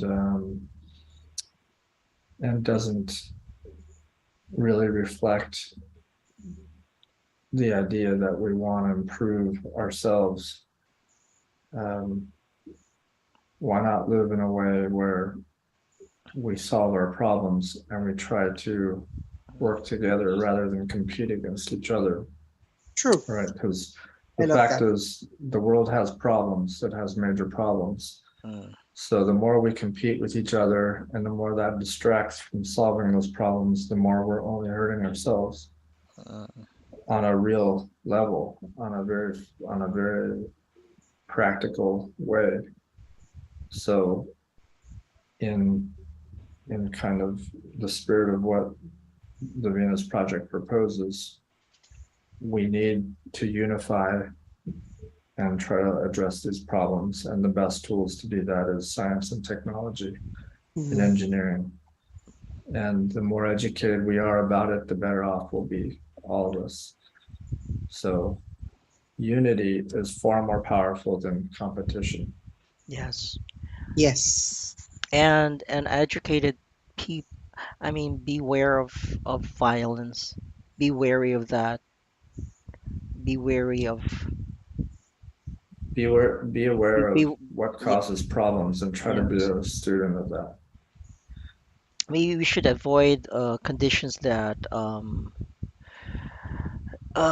what's this that warrants scenarios where you need to hurt somebody or hurt Yeah. yourself, or compete or whatever, because as much as we don't want to compete, it's the system that requires that we Mhm. compete for us to survive. So I mean that's still justifiable, but the least competition there is, the better, I think.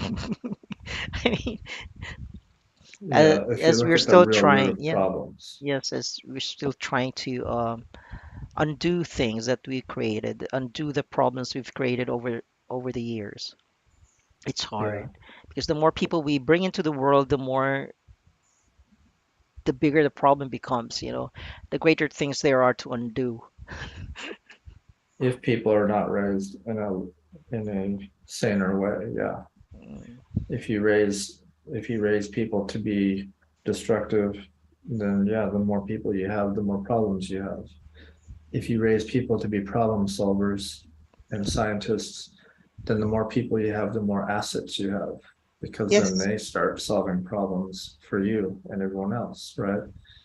So we want a society that encourages people to educate each other and their children, because if everybody can contribute in a society in a scientific way, then you want to help other people. You want your neighbors to have more healthy children, because then they become problem solvers and make your life better, right? I love But the that. way we have things set up now is you don't want people to be smarter and more capable, because then they can compete against you, right? Mhm. It's a wrong set of incentives. True. And as we said in the very beginning, human behavior is lawful. If you incentivize bad behavior, you keep getting bad behavior. If you Yes. incentivize positive behavior, as in things that support the well-being and nature and life itself, if you build a society that has those principles built into it, then the more people you have, the more educated they are, the better off they are, then the better off you are. You want to make society's well-being connected with your own well-being, then you're motivated to actually help society, not the opposite, which is what we have now, right? And so it goes back Yeah, to the idea that there's no isolation. Everything is in just dynamic one, equilibrium with yes. each We are all everything changing else. simultaneously. We are moving simultaneously, all of us. And, observation is one very vital part of it, like Jesse mentioned earlier. And then there's, of course, trial and error. You know, Yeah. you try out your idea, and if it works, then you're Mhm. incentivized somehow to repeat it, right? Do it again. Yeah. Something goes wrong, then you take note of that, and where did it go wrong? Why did it go wrong? And That's a learning process, yes, basically. that's basically the methods of science. Then you form Mhm. your conclusion Yeah, rather you than. form your opinions and then you talk. So then we you have to be more mindful of now your what's this semantics or use of words or choice of words. So rather than using opinions, then maybe now what you mean is your conclusion, your you arrive at a conclusion or a Actually, realization. that's a part of it, Stephen. I mean, like Mm. if you're going to look into Bloom's taxonomy, I just use the word proposing, or rather giving your opinion about something, because before you can actually I mean, rather, you start first with an opinion, right? And then rather that opinion is subject for debate, whether it's going to be considered Why as a why truth. why not you use a hypothesis? Yes. So, I mean, eventually, I mean, if you're Mm. going to look at it in, I mean, using Bloom's taxonomy, I mean, But you're evaluation, actually performing the methods of science, right? You're exercising that, except that you're using words that quite are quite problematic from a semantic point of view, you know. But I mean, like I appreciate your process because it's the right way to do it.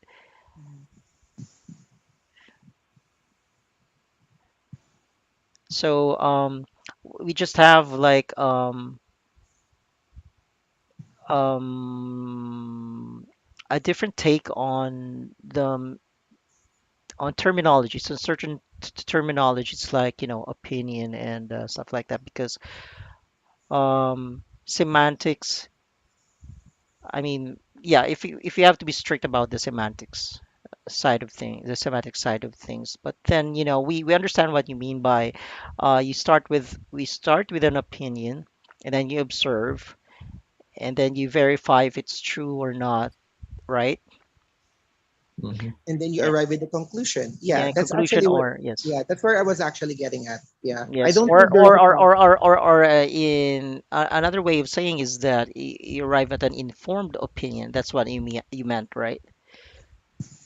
Hmm. Hmm. So, yeah, I think there's no argument there. Yeah. yeah.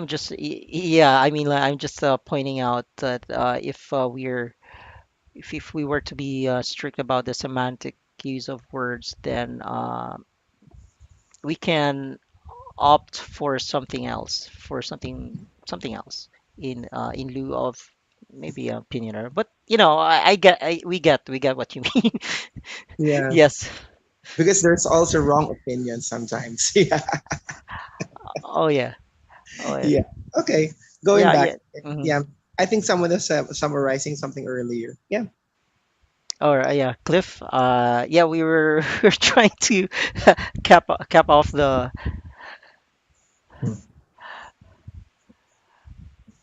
The meeting. Yes. Yes. Were you? Were Yeah. you? Yes. Well, I was just, yeah, kind of just giving a summary of what I Oh, would leave people with. yeah, and I think for the remaining minutes, also, we'd like to have Jesse here pick a page from the book of quotes, maybe, so Sure. we can leave that with people to ponder.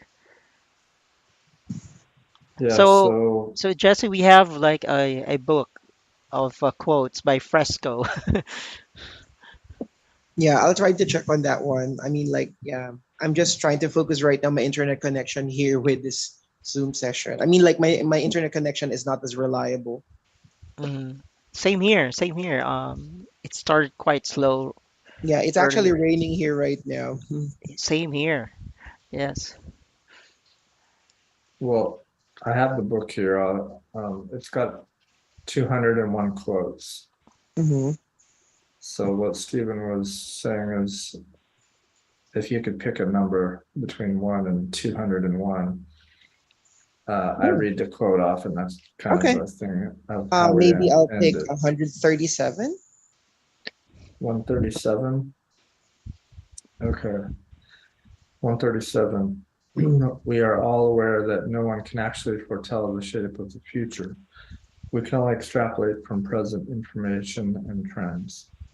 Population growth, technological change, worldwide environmental conditions, and available resources are the primary criteria for future projections. Yes. We're also aware that there is no single philosophy nor point of view, whether religious, political, scientific, or ideological, with which someone would not be able to take issue.